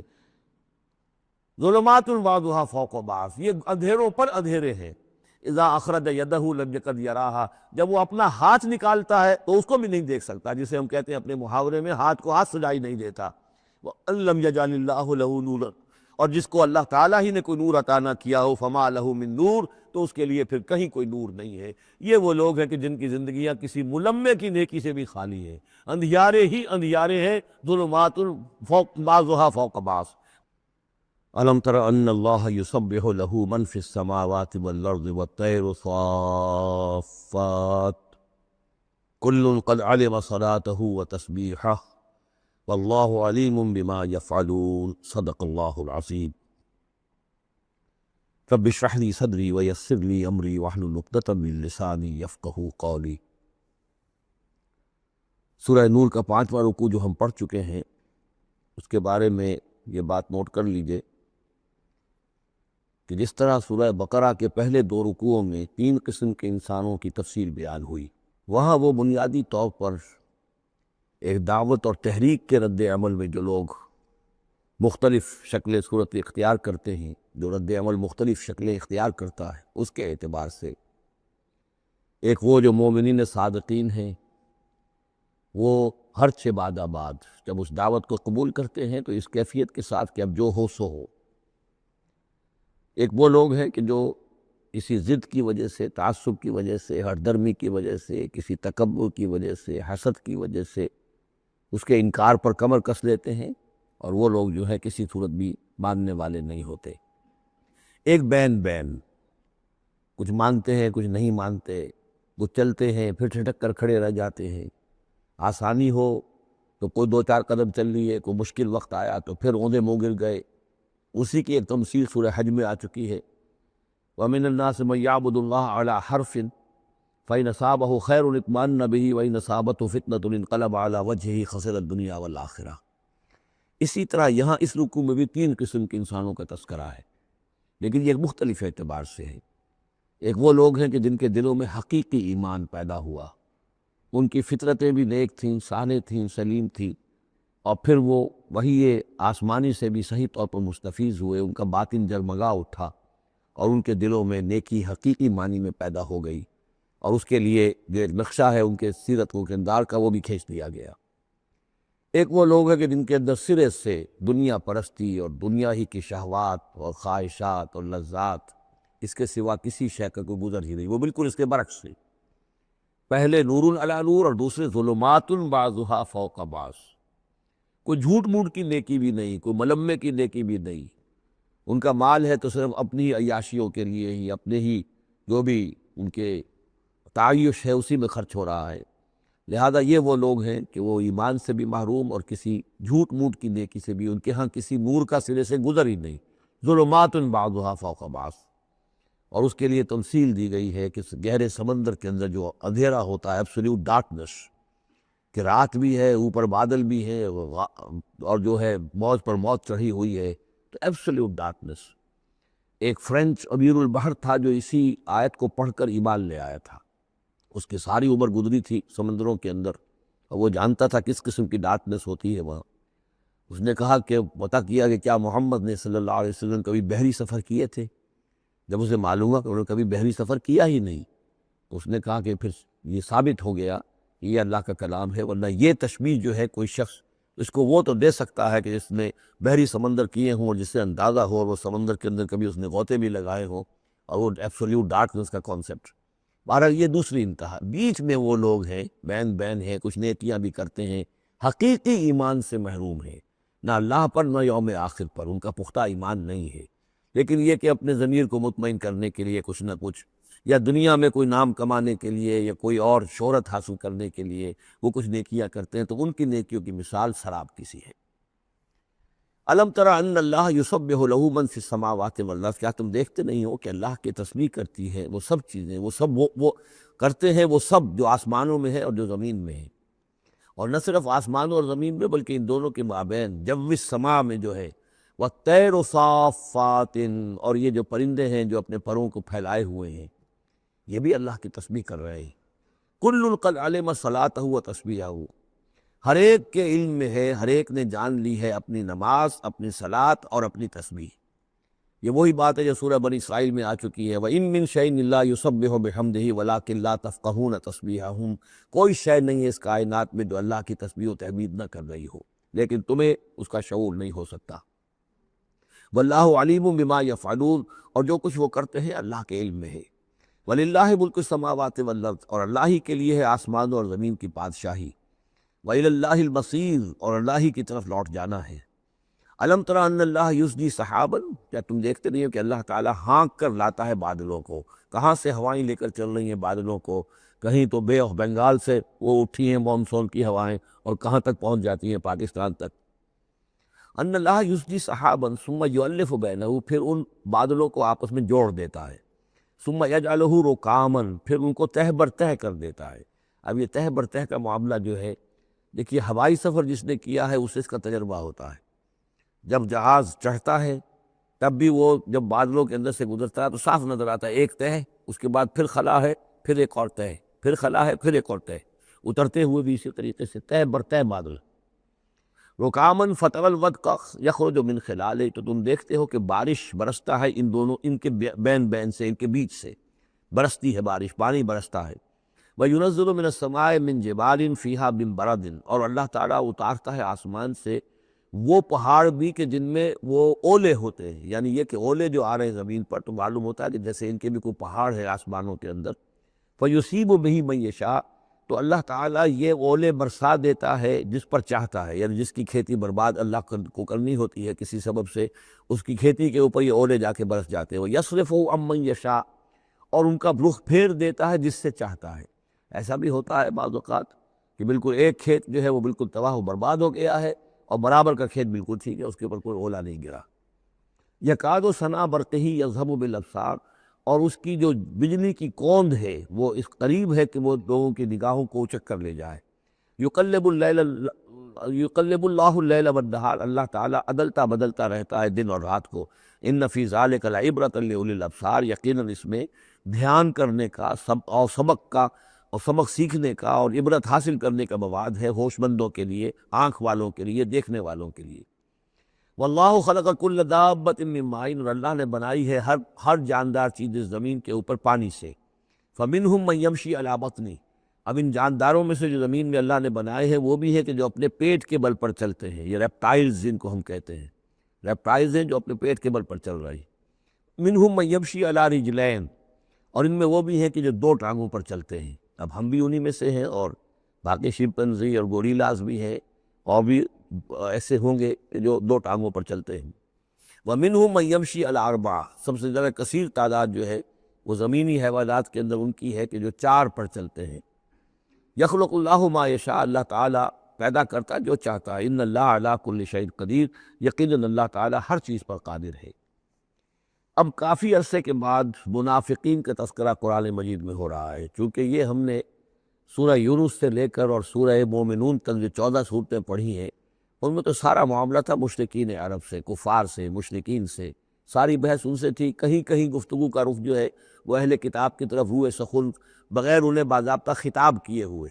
اور یا پھر تیسرا خطاب حضور سے ہے ذاتی، اور حضور کی وساطت سے اہل ایمان کے ساتھ، اور ابھی وہاں نفاق کا کوئی اس قسم کا موجود نہیں تھا معاملہ کہ منافقین کے ساتھ وہ رد و قدا ہوتی۔ لیکن یہ تو چونکہ سورۃ نازل ہو رہی ہے سن 6 ہجری میں، یہ گویا کہ یوں سمجھیے کہ عین مدنی جو دور ہے اس کا عین وسط ہے، بالکل سن 11 میں حضور کا انتقال ہوا ہے، تو سن 6 یوں سمجھیے کہ ان دونوں کے بالکل وسط کے اندر ہے، یہ بالکل درمیانی دور ہے مدنی دور کا۔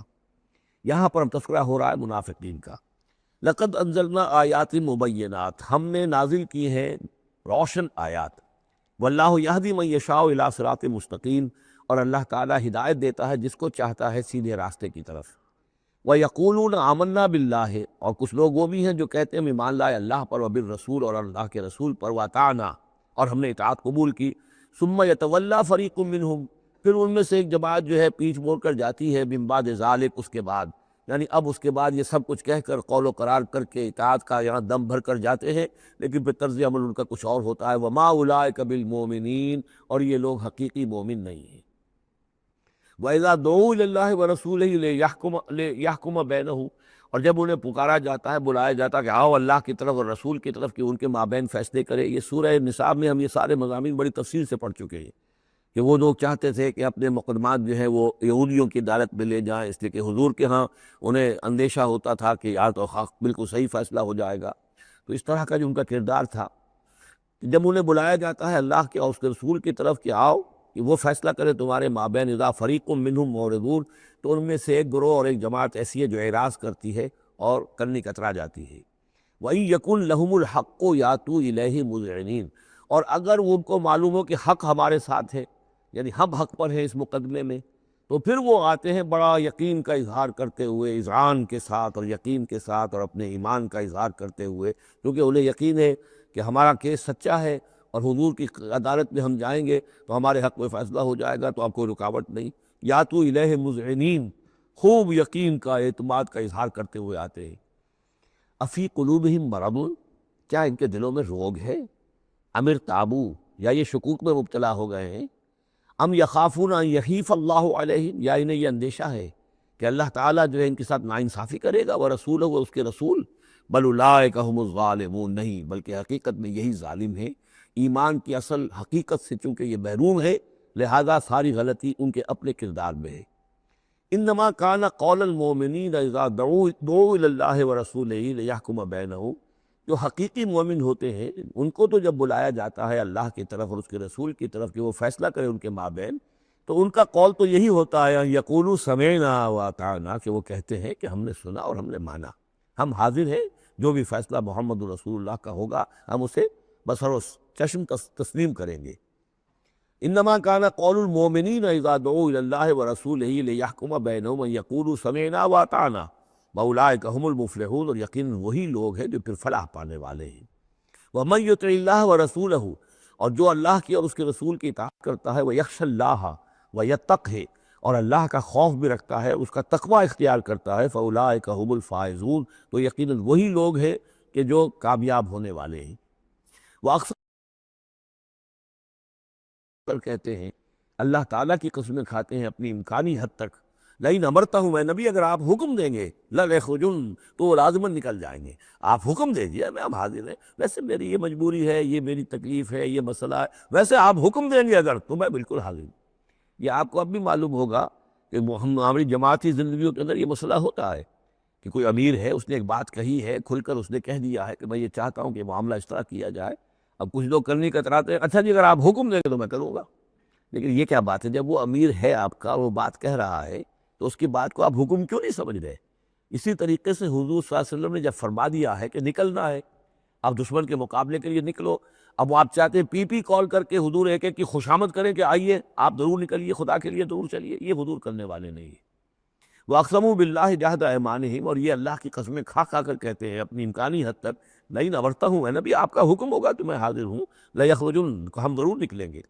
قُلْ لَا تُقْسِمُوا، اے نبی ان سے کہیے تم قسمیں مت کھاؤ، طاعۃ معروفہ، معروف طریقے پر اطاعت اختیار کرو۔ تم نے اعلان کیا ہے کہ تم مجھ پر ایمان لائے ہو، تم نے اعلان کیا ہے کہ تم مجھے اللہ کا رسول سمجھتے ہو، اب جو میں کہہ رہا ہوں اسے قبول کرو، اختیار کرو۔ یہ کیا ہے کہ میں کسی کو ایک ایک کو علیحدہ علیحدہ حکم دوں؟ ان اللہ خبیر بما تعملون، یقیناً جو کچھ تم کر رہے ہو اللہ اسے باخبر ہے۔ قل اطیعوا اللہ واطیعوا الرسول، اے نبی کہہ دیجئے۔ اب دیکھیے نوٹ کر لیجئے، سورہ نساء میں نے تفصیل سے آپ کو بیان کیا تھا کہ منافقین پر تین ہی چیزیں بھاری تھیں۔ نمبر ایک، حضور کی شخصی اطاعت کرنا۔ نمبر دو، جہاد اور قتال کے لیے نکلنا۔ نمبر تین، ہجرت۔ تین ایشوز کے اوپر بڑی تفصیل سے وہاں گفتگو ہو چکی ہے۔ یہاں اطاعت رسول کو جو ہے، جو پہلا مضمون تھا سورہ نساء میں، اسی کو زیادہ موقت کیا جا رہا ہے۔ قل اطیعوا اللہ واطیعوا الرسول، کہیے ان سے اطاعت کرو، اللہ کی اطاعت کرو، اس کے رسول کی صلی اللہ علیہ وسلم۔ فَإِن تَوَلَّوْا، پھر اگر یہ پیٹھ موڑ لے، اگر تم منہ پھیرو گے، اگر منہ موڑ لو گے، فَإِنَّمَا عَلَيْهِ مَا حُمِّلَ، تو سن لو ہمارے نبی پر ذمہ داری ہے اس کام کی جو ہم نے ان پر ڈالا ہے۔ وَعَلَيْكُمْ مَا حُمِّلْتُمْ، اور تم سے باز پرس ہوگی اس کی جو تمہارے اوپر ڈالا گیا ہے۔ یعنی نبی نے جو ذمہ داری تھی، اللہ کا دین تم تک پہنچایا، اللہ کے احکام پہنچا دیے، ان کا کام جو ہے اس پر ختم ہو گیا۔ اب اطاعت کرنا، اس کی تعمیل کرنا، اس کے حکم پر چلنا، اللہ کے دین کے لیے تن من دھن لگانا، اور یہ سارا کام تمہیں کرنا ہے۔ تو جو ان کی ذمہ داری ہے وہ ادا کریں گے، اور اللہ کے ہاں ان سے ان کے بارے میں سوال کر لیا جائے گا، اور جو تمہاری ذمہ داری ہے ظاہر بات ہے کہ اس کے جواب بھی تمہیں کرنی ہے۔ اس میں یہ بھی ہوتا ہے بسا اوقات کہ کسی شخص کو یہ گمان ہو جائے، ظاہر بات ہے میں نے آپ کو سنایا تھا کہ ایک شخص نے کہہ دیا تھا حضور سے، اے دل یا محمد،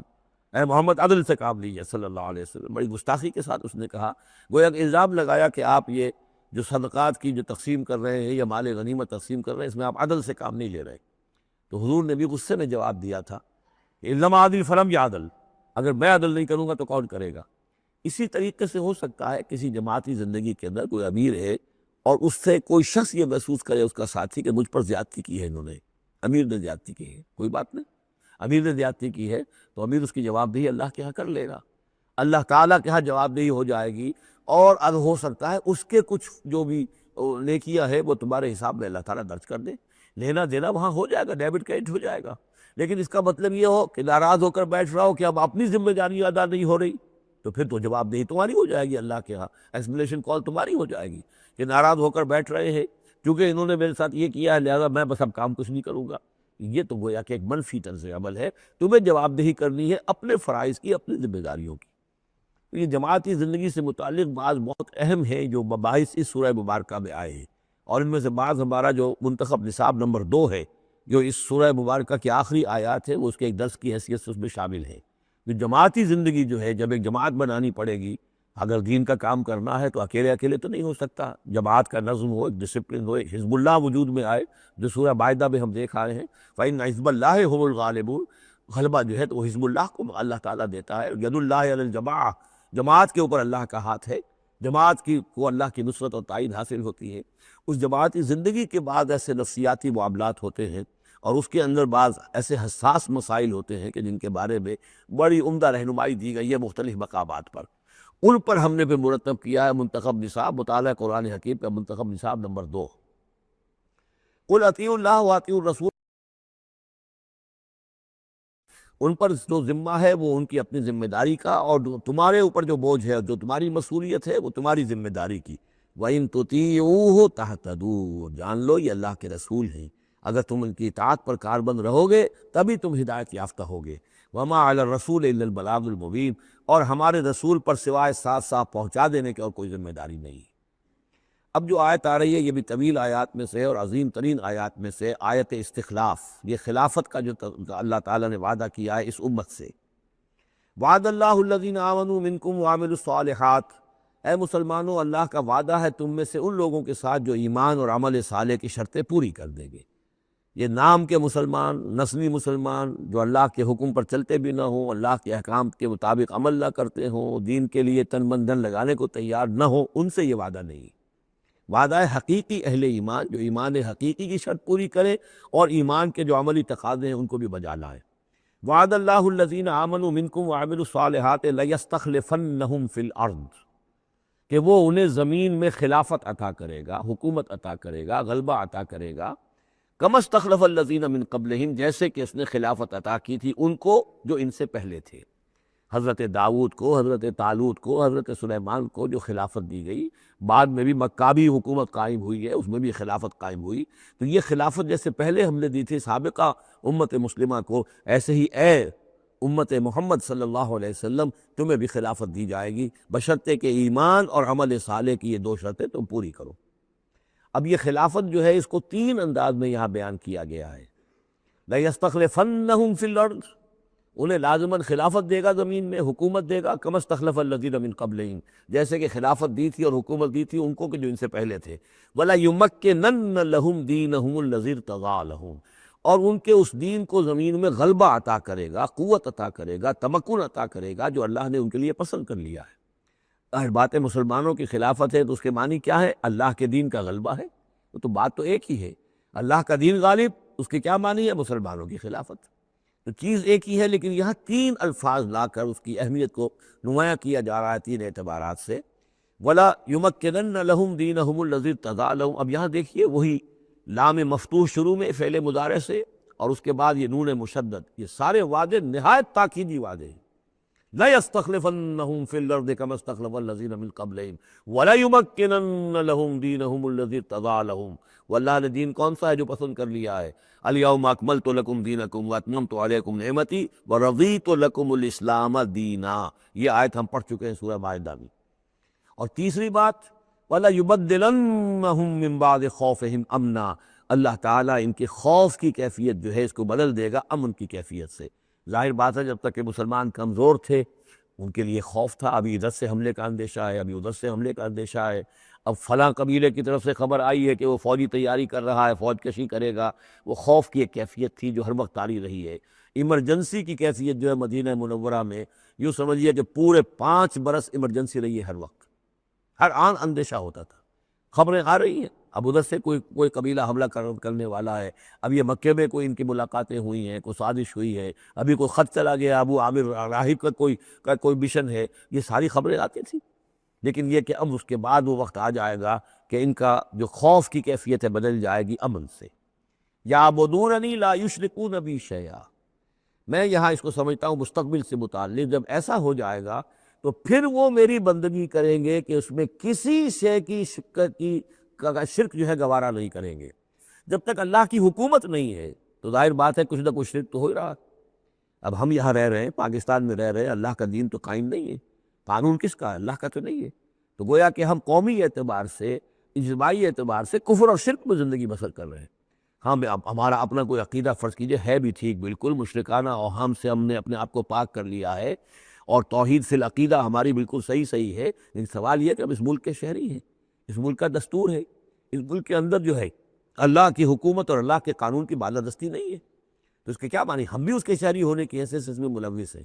تو یہ ہے کہ یہ توحید کامل اس وقت ہوگی جب یکون الدین کلہ للہ، جب دین کل کا کل اللہ کے لیے ہو جائے گا، عملاً توحید کی تکمیل اس وقت ہوگی۔ یعبدوننی، میری بندگی کریں گے، لا یشرکون بی شیئا، اور میرے ساتھ کسی شے کو شریک نہیں کریں گے، ومن کفر بعد ذلک فاولئک هم الفاسقون، اور جو اس کے بعد بھی کفر کریں تو پھر وہ تو فاسق ہیں، ناہنجار ہیں، سرکش ہیں۔ اس کے بھی دو معنی ہو سکتے ہیں، جب دین کا غلبہ ہو گیا پھر بھی جو کفر کرے وہ تو معلوم ہوا کہ اس کے اندر خیر سرے سے ہے ہی نہیں۔ ایک یہ کہ باطل کا غلبہ ہے، باطل کے غلبے میں کسی بندہ مومن کے لیے ایمان لانا مشکل ہے، ایمان پر قائم رہنا مشکل ہے، اسلام پر عمل کرنا مشکل ہے، لیکن جب دین غالب ہو گیا ہو تو اب تو ظاہر بات ہے کہ اب تو ساری رکاوٹیں دور ہو گئیں۔ اب تو ایک شخص کی کسی کی اپنی فطرت ہی میں کجی آ چکی ہے، کوئی پرورٹڈ نیچر کا شخص ہے تبھی وہ رہے گا کہ جو اسلام سے دور رہے۔ ومن کفر بعد ذلک فاولئک هم الفاسقون، اور میرے نزدیک اس کا ایک مفہوم یہ بھی ہے کہ ہمارے ان تین پختہ وعدوں کے بعد بھی جو شخص کمر ہمت نہ کس لے اور اس کام کے لیے کھڑا نہ ہو جائے، گویا کہ وہ ہماری بات کا کفر کر رہا ہے، انکار کر رہا ہے، اسے ہمارے ان وعدوں پر یقین نہیں ہے۔ ومن کفر بعد ذلک فاولئک هم الفاسقون، تو وہ تو گویا کہ فاسق ہے اور سرکش ہے اور ناہنجار ہے۔ اس آیت کو ذہن میں رکھیے۔ اس حدیث کو آج میں چاہتا ہوں کہ اس کو متن بھی آپ کو سنا دوں جس کی خبر دی ہے محمد رسول اللہ صلی اللہ علیہ وسلم نے۔ تاریخی اعتبار سے تو یہ نوٹ کر لیجئے، یہ سن 6 ہی کے اندر، ابتدائی میں سن 6 کے یہ آیت نازل ہوئی۔ سن 6 ہی میں صلح حدیبیہ ہو گئی، انا فتحنا لک فتحا مبینا، گویا کہ اس آیت کا جو مصداق ہے وہ ظاہر ہونا شروع ہو گیا۔ سن 7 میں غزوہ خیبر ہوا، اللہ نے بہت بڑا مال غنیمت مسلمانوں کو دیا۔ سن 8 میں مکہ فتح ہو گیا۔ سن 9 میں موپنگ اپ آپریشن ہو گیا، اعلان کر دیا گیا حج کے اندر کہ آئندہ سے یہاں کوئی مشرک نہیں آئے گا، اور اب تمہارے لیے اتنی مہلت ہے، کسی کوئی معاہدہ قائم نہیں رہے گا، جو معاہدے ہیں میعادی ان کی میعاد ختم ہوتے ہی معاہدہ ختم، اور جن کی میعاد کوئی نہیں تھی ان کے لیے ہم 4 مہینے کی میعاد مقرر کر رہے ہیں کہ اس کے بعد کوئی معاہدہ کسی مشرک سے نہیں ہے، جب یہ مدت ختم ہو جائے گی قتل عام شروع ہو جائے گا۔ یہ تو اللہ تعالیٰ کی طرف سے جزیرہ نماء عرب کے اندر دین کی تکمیل ہو گئی، خلافت قائم ہو گئی، اللہ کی حکومت قائم ہو گئی۔ جیسے حضرت داؤد خلیفہ تھے، یہاں حضرت محمد خلیفہ ہے صلی اللہ علیہ وسلم، اس لیے کہ حاکم اب کون ہے؟ حضرت محمد صلی اللہ علیہ وسلم۔ اپنی زندگی میں تو حاکمیت جو بھی ہے آپ کے پاس ہے۔ اس کے بعد خلافت راشدہ میں پھر یہ خلافت کہاں سے کہاں پہنچی وہ آپ کو معلوم ہے، لیکن پھر ریورسل شروع ہو گیا۔ لیکن وہ حدیث میں آپ کو سنا رہا ہوں، حضرت نعمان ابن بشیر سے مروی ہے رضی اللہ تعالی عنہ، اور مسند احمد ابن حنبل میں یہ روایت ہے کہ حضور نے یہ فرمایا صلی اللہ علیہ وسلم، تکون النبوۃ فیکم ما شاء اللہ ان تکون، مسلمانوں تمہارے مابین نبوت موجود رہے گی جب تک اللہ چاہے گا کہ رہے، یعنی میں موجود رہوں گا بنفس نفیس تمہارے مابین جب تک اللہ چاہے گا۔ ثم یرفع اللہ اذا شاء یرفعها، پھر اللہ تعالیٰ اس کو اٹھا لے گا جب چاہے گا، نبوت کو اٹھا لے گا، یعنی میرا انتقال ہو جائے گا تو ایک دور جو ہے وہ ختم ہو جائے گا۔ فرمایا ثم تکون خلافۃ علی منہاج النبوہ، پھر خلافت ہوگی نبوت کے نقش قدم پر، نبوت ہی کے طریقے پر، ٹھیک وہی نظام جو محمد عربی صلی اللہ علیہ وسلم نے قائم کیا تھا، بین ہی ایک بال کے فرق کے بغیر وہ نظام جو کا تو قائم رہے گا، خلافت علی منہاج النبوہ۔ فتکون ما شاء اللہ وتکون، یہ بھی رہے گا جب تک اللہ چاہے گا یہ دور۔ ثم یرفع اللہ اذا شاء یرفع، پھر اس دور کو بھی اللہ اٹھا لے گا جب اللہ چاہے گا۔ ثم تکون ملکا عاضا، پھر ملوکیت کا دور آئے گا، اور وہ کاٹ کھانے والی ملوکیت ہوگی، کاٹ کھانے والی ملوکیت، ظالم ملوکیت، اور یہ بھی رہے گا جب تک اللہ چاہے گا، پھر اللہ اس کو بھی اٹھا لے گا۔ پھر چوتھا دور آئے گا ثم تکون ملکا جبریا، پھر غلامی کی ملوکیت ہوگی، یعنی یہ دور جو ہمارا گزرا ہے کولونیل دور، پہلے یہ کہ ملوک تھے، بادشاہ تھے، چاہے وہ بنو عباس میں تھے یا بنو امیہ میں سے تھے، یا یہ کہ ترک تھے، مسلمان تو تھے، کلمہ گو تو تھے، ان میں کوئی نہ اچھا بھی ہوتا تھا، بہت اچھے لوگ بھی تھے، برے لوگ بھی تھے، لیکن مسلمان تو تھے، کلمہ گو تو تھے۔ لیکن چوتھا دور آیا کہ کہیں ہم انگریزوں کے غلام ہو گئے، کہیں ہم ولندیزیوں کے غلام ہو گئے، کہیں ہم فرانسیسیوں کے غلام ہو گئے، کولونیل پاورز۔ تو ہماری تو ملکہ معظمہ جو ہے ملکہ وکٹوریہ تھی، 1857 سے تو ہم ان کی رعایا بن گئے تھے، اس سے پہلے تو جو بھی تھی بہرحال ایسٹ انڈیا کمپنی جو تھی، لیکن یہ کہ بعد میں تو ہم براہ راست تاج برطانیہ کے غلام تھے۔ یہ چوتھا دور ہے جو تقریباً یوں سمجھیے کہ ابھی نصف میں پہنچا ہے، اس اعتبار سے کہ اگرچہ براہ راست وہ جو حکومتوں کا جو ہے جو یہاں پر تھا، جو بساط بچھی ہوئی تھی وہ لپیٹ دی گئی ہے، لیکن ابھی مالیاتی اعتبار سے ریموٹ کنٹرول سے وہی قوتیں ہیں کہ جو آج بھی کنٹرول کر رہی ہیں ہمیں، یہ ریموٹ کنٹرول ہے۔ ابھی یہ چوتھا دور ختم نہیں ہوا ہے۔ پہلے یہ براہ راست آکوپیشن اور اپنی حکومتیں اپنی فوجیں لا کر، اب یہ ہے کہ اس کے بغیر بائی پراکسی،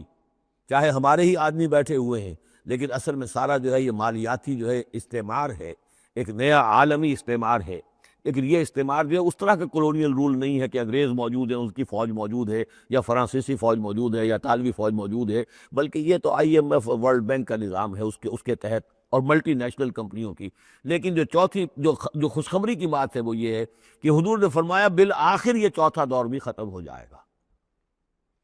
اور خوشخبری یہ ہے کہ ثم تکون خلافۃ علی منہاج النبوہ، پھر دور آئے گا خلافت علی منہاج النبوہ کا۔ ثم سکت رسول اللہ صلی اللہ، اس کے بعد حضور خاموش رہے، اس لیے کہ اس کے بعد پھر دنیا کے خاتمے کا معاملہ ہے۔ وہ خاتمے کے بارے میں عرض کر چکا ہوں، ایک طویل عرصے تک تو پوری دنیا میں وہ خلافت علی منہاج النبوہ رہے گی، گلوبل، اس لیے کہ حضور نے یہ بتا دیا ہے کہ اب جب یہ خلافت علی منہاج النبوت کا نظام آئے گا تو کل روئے ارضی پر ہوگا۔ مسلم شریف میں روایت ہے، یہ حضرت ثوبان حضور کے ایک آزاد شدہ غلام تھے، جیسے کہ حضرت زید بن حارثہ بھی حضور کے غلام تھے، آپ نے آزاد کر دیا تھا، اسی طرح حضرت ثوبان بھی ہے، مولا ان ثوبان مولا رسول اللہ صلی اللہ علیہ وسلم۔ اس میں روایت کیا ہے، حضور نے فرمایا ان اللہ زوالی الارض، اللہ نے میرے لیے ساری زمین کو لپیٹ دیا یا سکیڑ دیا، فرائے تو مشارقہا و مغاربہا، تو میں نے سارے مشرق دیکھ لیے زمین کے، سارے مغرب دیکھ لیے، وَإِنَّ أُمَّتِي سَيَبْلُغُ مُلْكُهَا مَا زُوِيَ لِي مِنْهَا، اور میری امت کی حکومت ان تمام علاقوں پر قائم ہو کر رہے گی جو اس طرح زمین کو سکیڑ کر یا لپیٹ کر مجھے دکھا دیے گئے۔ اور یہ روایت صحیح مسلم کی ہے۔ اسی طرح کی ایک اور حدیث ہے حضرت مقداد بن الاسود سے رضی اللہ تعالی عنہ کہ اس روئے ارضی پر کوئی گھر اور کوئی خیمہ نہیں بچے گا، یعنی سیٹل جو علاقے ہیں جہاں گھر ہیں، شہر ہیں، گھر بنے ہوئے ہیں، مکان بنے ہوئے ہیں، یا نومیڈک ٹرائبز جہاں بھی ہیں کہ وہ اپنے خیمے لے کے ادھر سے ادھر جاتے رہتے ہیں، نہ کوئی گھر بچے گا نہ خیمہ جس میں اللہ کا دین داخل نہ ہو جائے۔ بعز عزیز اور ذل ذلیل، یا تو یہ کہ گھر اور خیمے والا اسلام قبول کرے گا، اسلام اس کے گھر میں داخل ہوگا، اس کا بھی اعزاز ہوگا، اور یا وہ گھر والا اسلام قبول نہیں کرے گا لیکن اسلام کی بالادستی جو ہے تسلیم کرنی پڑے گی۔ یؤت الجزیۃ عن ید وہم صاغرون، یہ جو ہم پڑھ آئے ہیں سورہ توبہ کے اندر، تو گویا کہ اس کے گھر میں بھی اسلام تو آ گیا لیکن وہ بدبخت جو ہے اسلام کی نعمت سے اور اس کے اعزاز سے محروم رہا۔ یہ ہے وہ خبر کہ جو ہے صحیح احادیث ہے، اور یہ منطقی طور پر بھی سمجھ لیجئے کہ قرآن مجید میں یہ بات واضح کر دی گئی کہ حضور کو بھیجا گیا غلبہ دین کے لیے، 3 دفعہ فرمایا۔ سورہ توبہ میں ہم پڑھ چکے ہیں، 2 مرتبہ آگے اور آنا ہے، هو الذی ارسل رسولہ بالہدی ودین الحق لیظہرہ علی الدین کلہ، اور 5 مرتبہ فرمایا کہ حضور کو بھیجا گیا پوری نوع انسانی کے لیے۔ اس کی سب سے نمایاں اور سب سے جو لوگوں کے اندر عام طور پر معروف آیت ہے وہ یہ ہے وَمَا أَرْسَلْنَاكَ إِلَّا كَافَّةً لِلنَّاسِ بَشِيرًا وَنَذِيرًا۔ ویسے ہم پڑھ آئے سورہ انبیاء میں وَمَا أَرْسَلْنَاكَ إِلَّا رَحْمَةً لِلْعَالَمِينَ، اس کا بھی مفہوم یہی ہے، تمام جہان والوں کے لیے ہم نے بھیجا ہے آپ کو رحمت بنا کر، اور ہم نے نہیں بھیجا ہے محمد آپ کو مگر پوری دنیا کے لیے، پوری نوع انسانی کے لیے بشیر اور نذیر بنا کر۔ ان دونوں کو جوڑو تو اس کا منطقی نتیجہ بھی یہ ہے کہ حضور کی بعثت کا مقصد مکمل ہوگا ہی اس وقت جب کہ کل عالم انسانیت پر دین حق غالب ہو جائے، اور یہ ہو کر رہنا ہے۔ وَمَنْ كَفَرَ بَعْدَ ذَلِكَ فَأُولَٰئِكَ هُمُ الْفَاسِقُونَ وَأَقِیمُوا الصَّلَاةَ وَآتُوا الزَّکَاةَ، اور نماز قائم کرو اور زکوٰۃ ادا کرو، وَأَطِیعُوا الرَّسُولَ لَعَلَّکُمْ تُرْحَمُونَ، رسول کی اطاعت کرو تاکہ تم پر رحم کیا جائے۔ چونکہ روئے سخن منافقین کی طرف ہے، اور میں نے آپ کو بتایا تھا ان پر جو شاخ گزر رہی تھی وہ در حقیقت رسول کی اطاعت تھی۔ بار بار کہتے تھے یہ اپنے جی سے بات کہہ دیتے ہیں، آیت تو ابھی اتری نہیں، ابھی کوئی آیت تو آئی نہیں، قرآن میں تو ابھی یہ حکم آیا نہیں۔ یہ معاملہ جو ہے ان کو شاخ گزر رہا تھا حضور کی اطاعت۔ وَأَقِیمُوا الصَّلَاةَ وَآتُوا الزَّکَاةَ، اور نماز قائم کرو اور زکوٰۃ ادا کرو، وَأَطِیعُوا الرَّسُولَ لَعَلَّکُمْ تُرْحَمُونَ، اور اللہ رسول کی اطاعت کرو تاکہ تم پر رحم کیا جائے۔ لَا تَحْسَبَنَّ الَّذِينَ كَفَرُوا مُعْجِزِينَ فِي الْأَرْضِ، یہ کافر یہ نہ سمجھیں کہ وہ اللہ کو تھکا دیں گے یا ہرا دیں گے اس زمین میں، وَمَأْوَاهُمُ النَّارُ، ان کا ٹھکانہ آگ ہے، وَلَبِئْسَ الْمَصِيرُ، اور بہت برا ٹھکانہ ہے۔ یا ایھا الذین آمنوا لیستأذنکم الذین ملکت ایمانکم، اب وہی جو سماجی احکام کچھ دیے گئے تھے کہ اذن لیے بغیر تم داخل نہ ہو گھر میں، اور اس طرح کے آداب جو ہیں معاشرتی، ان کے ضمن میں مزید احکام آ رہے ہیں۔ یہ سورہ مبارکہ کی ترتیب یہ ہے، یوں سمجھیے کہ جیسے کوئی انگوٹھی ہو اور بڑا سا ہیرا جو ہے لگا ہوا ہے، دونوں طرف جو ہے وہ اس کا پتلے سائڈ سے یہ ہار ہے، اور اس کے نیچے جو ہے درمیان میں کوئی بڑا ہیرا ہے، دوسری طرف ہوتی ہیں۔ اس کے بالکل وسط میں 5واں رکوع ہے، یہ اللہ نور السماوات والارض مثل نورہ کمشکاۃ فیہا مصباح، اور آیت نمبر 35 وہ عظیم کوہ نور ہیرے کے مانند ہے۔ پھر دونوں طرف جو ہے یہ مضامین ہیں، کچھ ادھر ہیں سماجی احکام، کچھ ادھر ہیں سماجی احکام، اور اس طریقے سے یہ ایک عظیم اور بہت خوبصورت ہار کی شکل بن گئی۔ لِیَسْتَأْذِنَکُمُ الَّذِینَ مَلَکَتْ أَیْمَانُکُم، چاہیے کہ جو تمہارے غلام ہیں اور باندیاں ہیں وہ بھی اجازت لے کے اندر داخل ہوا کریں۔ وَالَّذِینَ لَمْ يَبْلُغُوا الْحُلُمَ، اور وہ لوگ بھی تمہارے کہ جو کہ ابھی وہ بالغ نہیں ہوئے ہیں، وہ بچے بھی، منکم ثلاث مرات، 3 اوقات دن رات کے ایسے کہ جن میں خاص طور پر جو پرائیویسی کا اہتمام ہونا چاہیے، اور اس میں یہ کہ کوئی بھی اجازت لیے بغیر بچے بھی نہ جائیں۔ من قبل صلاۃ الفجر، ایک تو فجر کی نماز سے قبل، وحین تضعون ثیابکم من الظہیرۃ، اور جو تم ظہر کے وقت، ظہیرہ جس کو کہتے ہیں، اپنے کپڑے ذرا اتار کے سستاتے ہو، قیلولہ کرتے ہو، ہلکے کپڑوں کے اندر انسان لیٹتا ہے۔ ومن بعد صلاۃ العشاء، اور نماز عشاء کے بعد۔ ثلاث عورات لکم، یہ 3 اوقات تمہارے پردے کے اوقات ہیں، یہ تمہاری خاص پرائیویسی کے اوقات ہیں۔ لیس علیکم ولا علیہم جناح، بعدہن، ان کے علاوہ عام حالات میں کوئی حرج نہیں ہے، بعدہن کہ وہ یعنی وہی تمہارے ملازم ہیں، تمہارے غلام ہیں، یا باندیاں ہیں، یا اسی طریقے سے تمہارے بچے ہیں، طوافون علیکم بعضکم علی بعض، وہ آئیں جائیں گھروں کے اندر، ظاہر بات ہے کہ اس کمرے میں آئے ہیں، اس میں گئے ہیں، اس میں کوئی حرج نہیں ہے کہ وہ آئیں جائیں اور پھریں۔ کذالک یبین اللہ لکم الآیات، اسی طرح اللہ تعالیٰ تمہارے لیے اپنی آیات واضح کر رہا ہے، واللہ علیم الحکیم، اور اللہ تعالیٰ علیم اور حکیم ہے۔ وَإِذَا بَلَغَ الْأَطْفَالُ مِنْكُمُ الْحُلُمَ،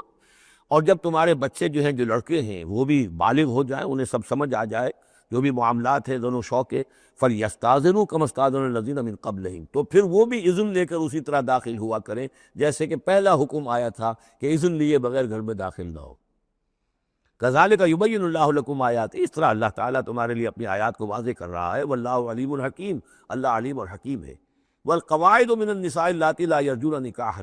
اور وہ عورتیں تمہارے میں سے، تمہاری خواتین میں سے کہ جو اب بیٹھ رہی ہوں، یعنی لا یرجون نکاحا، اب وہ نکاح کی امیدوار نہ ہوں، ایک خاص عمر سے گزر چکی ہیں، اب کوئی نکاح وغیرہ کرنے کا سوال نہیں ہے، بیوہ ہیں یا کچھ اور جو بھی معاملہ ہے، لیکن یہ کہ بہرحال اب معمر ہو چکی ہیں، فَلَيْسَ عَلَيْهِنَّ جُنَاحٌ أَن يَضَعْنَ ثِيَابَهُنَّ، تو ان کے اوپر کوئی حرج نہیں ہے کہ وہ جو اپنے اضافی کپڑے ہیں وہ اتار دیا کریں، یعنی بڑی چادر لے کر ہی نکلنا ان کے لیے وہ لازم نہیں ہوگا، یا اگر اپنے گھروں کے اندر بیٹھ کر وہ جو اوڑھنیاں ہیں ان کو مکل مارنے کی جو ان کی پابندی دوسری خواتین پر ہے، اس میں ان کے لیے دربی ہو سکتی ہے، اس لیے کہ اب وہ اس عمر سے گزر چکی ہیں۔ والقواعد من النساء اللاتی لا یرجون نکاحا فلیس علیہن جناح ان یضعن ثیابہن غیر متبرجات بزینہ، لیکن ان کی نیت یہ نہ ہو کہ وہ اپنی زینت کو وہ ظاہر کریں اور لوگوں کی نگاہوں میں لائیں، نیت کا معاملہ جو ہے وہ دوسرا ہے۔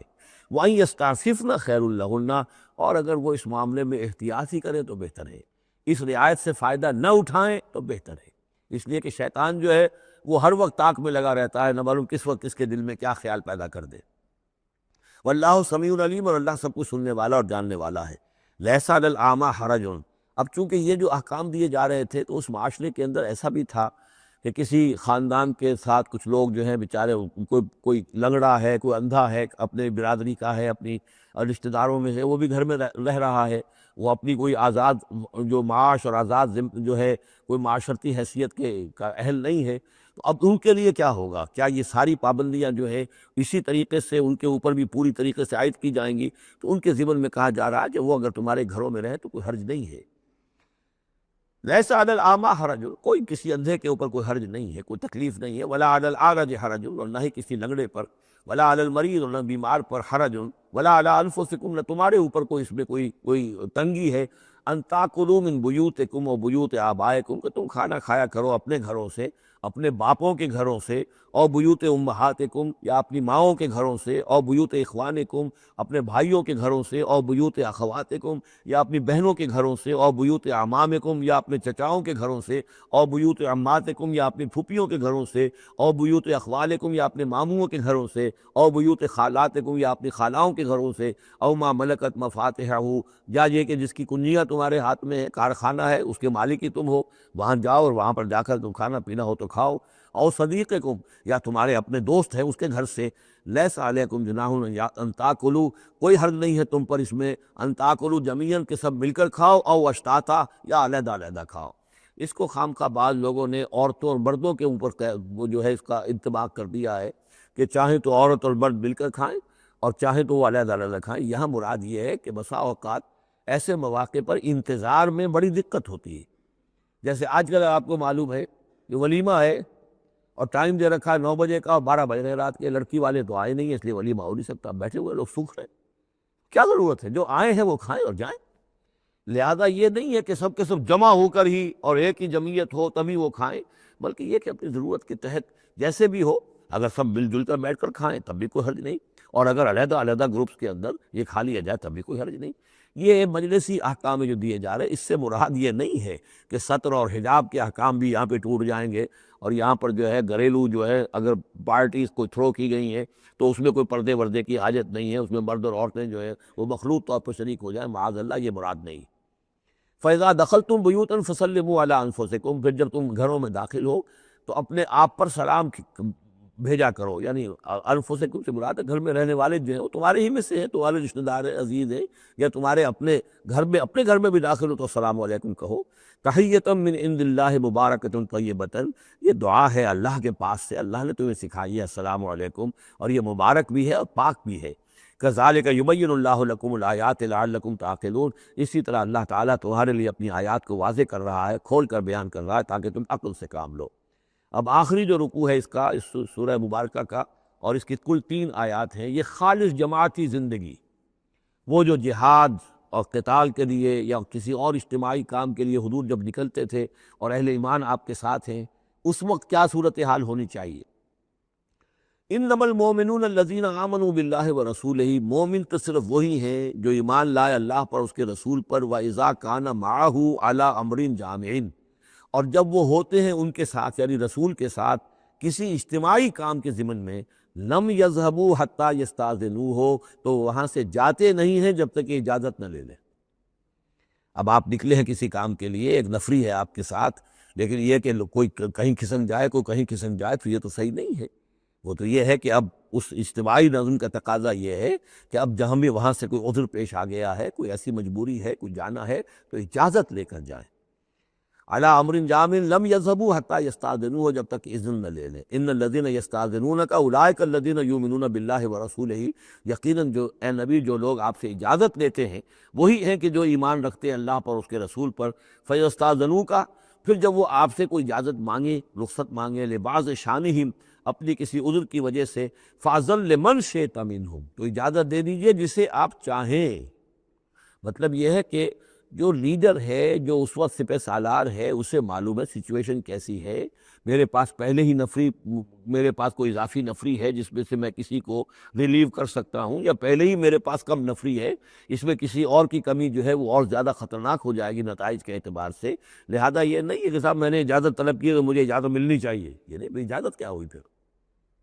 یہ تو وہی ہے جو تھانے داروں کی سی ایک معافی مانگتی ہے، اچھا میں نے تو کچھ نہیں کیا لیکن اگر آپ سمجھتے ہیں کہ میں نے کچھ کیا تو میں معافی مانگتا ہوں۔ یہ تو در حقیقت الٹی دھوس ہے کہ آپ بڑے کمینے آدمی ہیں، میں نے تو کچھ کیا نہیں تھا پھر بھی آپ سمجھ رہے ہیں کہ میں نے کچھ کیا ہے، تو میں اتنا اونچا ہوں کہ پھر بھی میں معافی مانگتا ہوں۔ یہ در حقیقت وہ انداز نہیں، تو اجازت تو طلب کر لی ہے تو یہ ہے کہ اجازت لے کر اجازت ملے،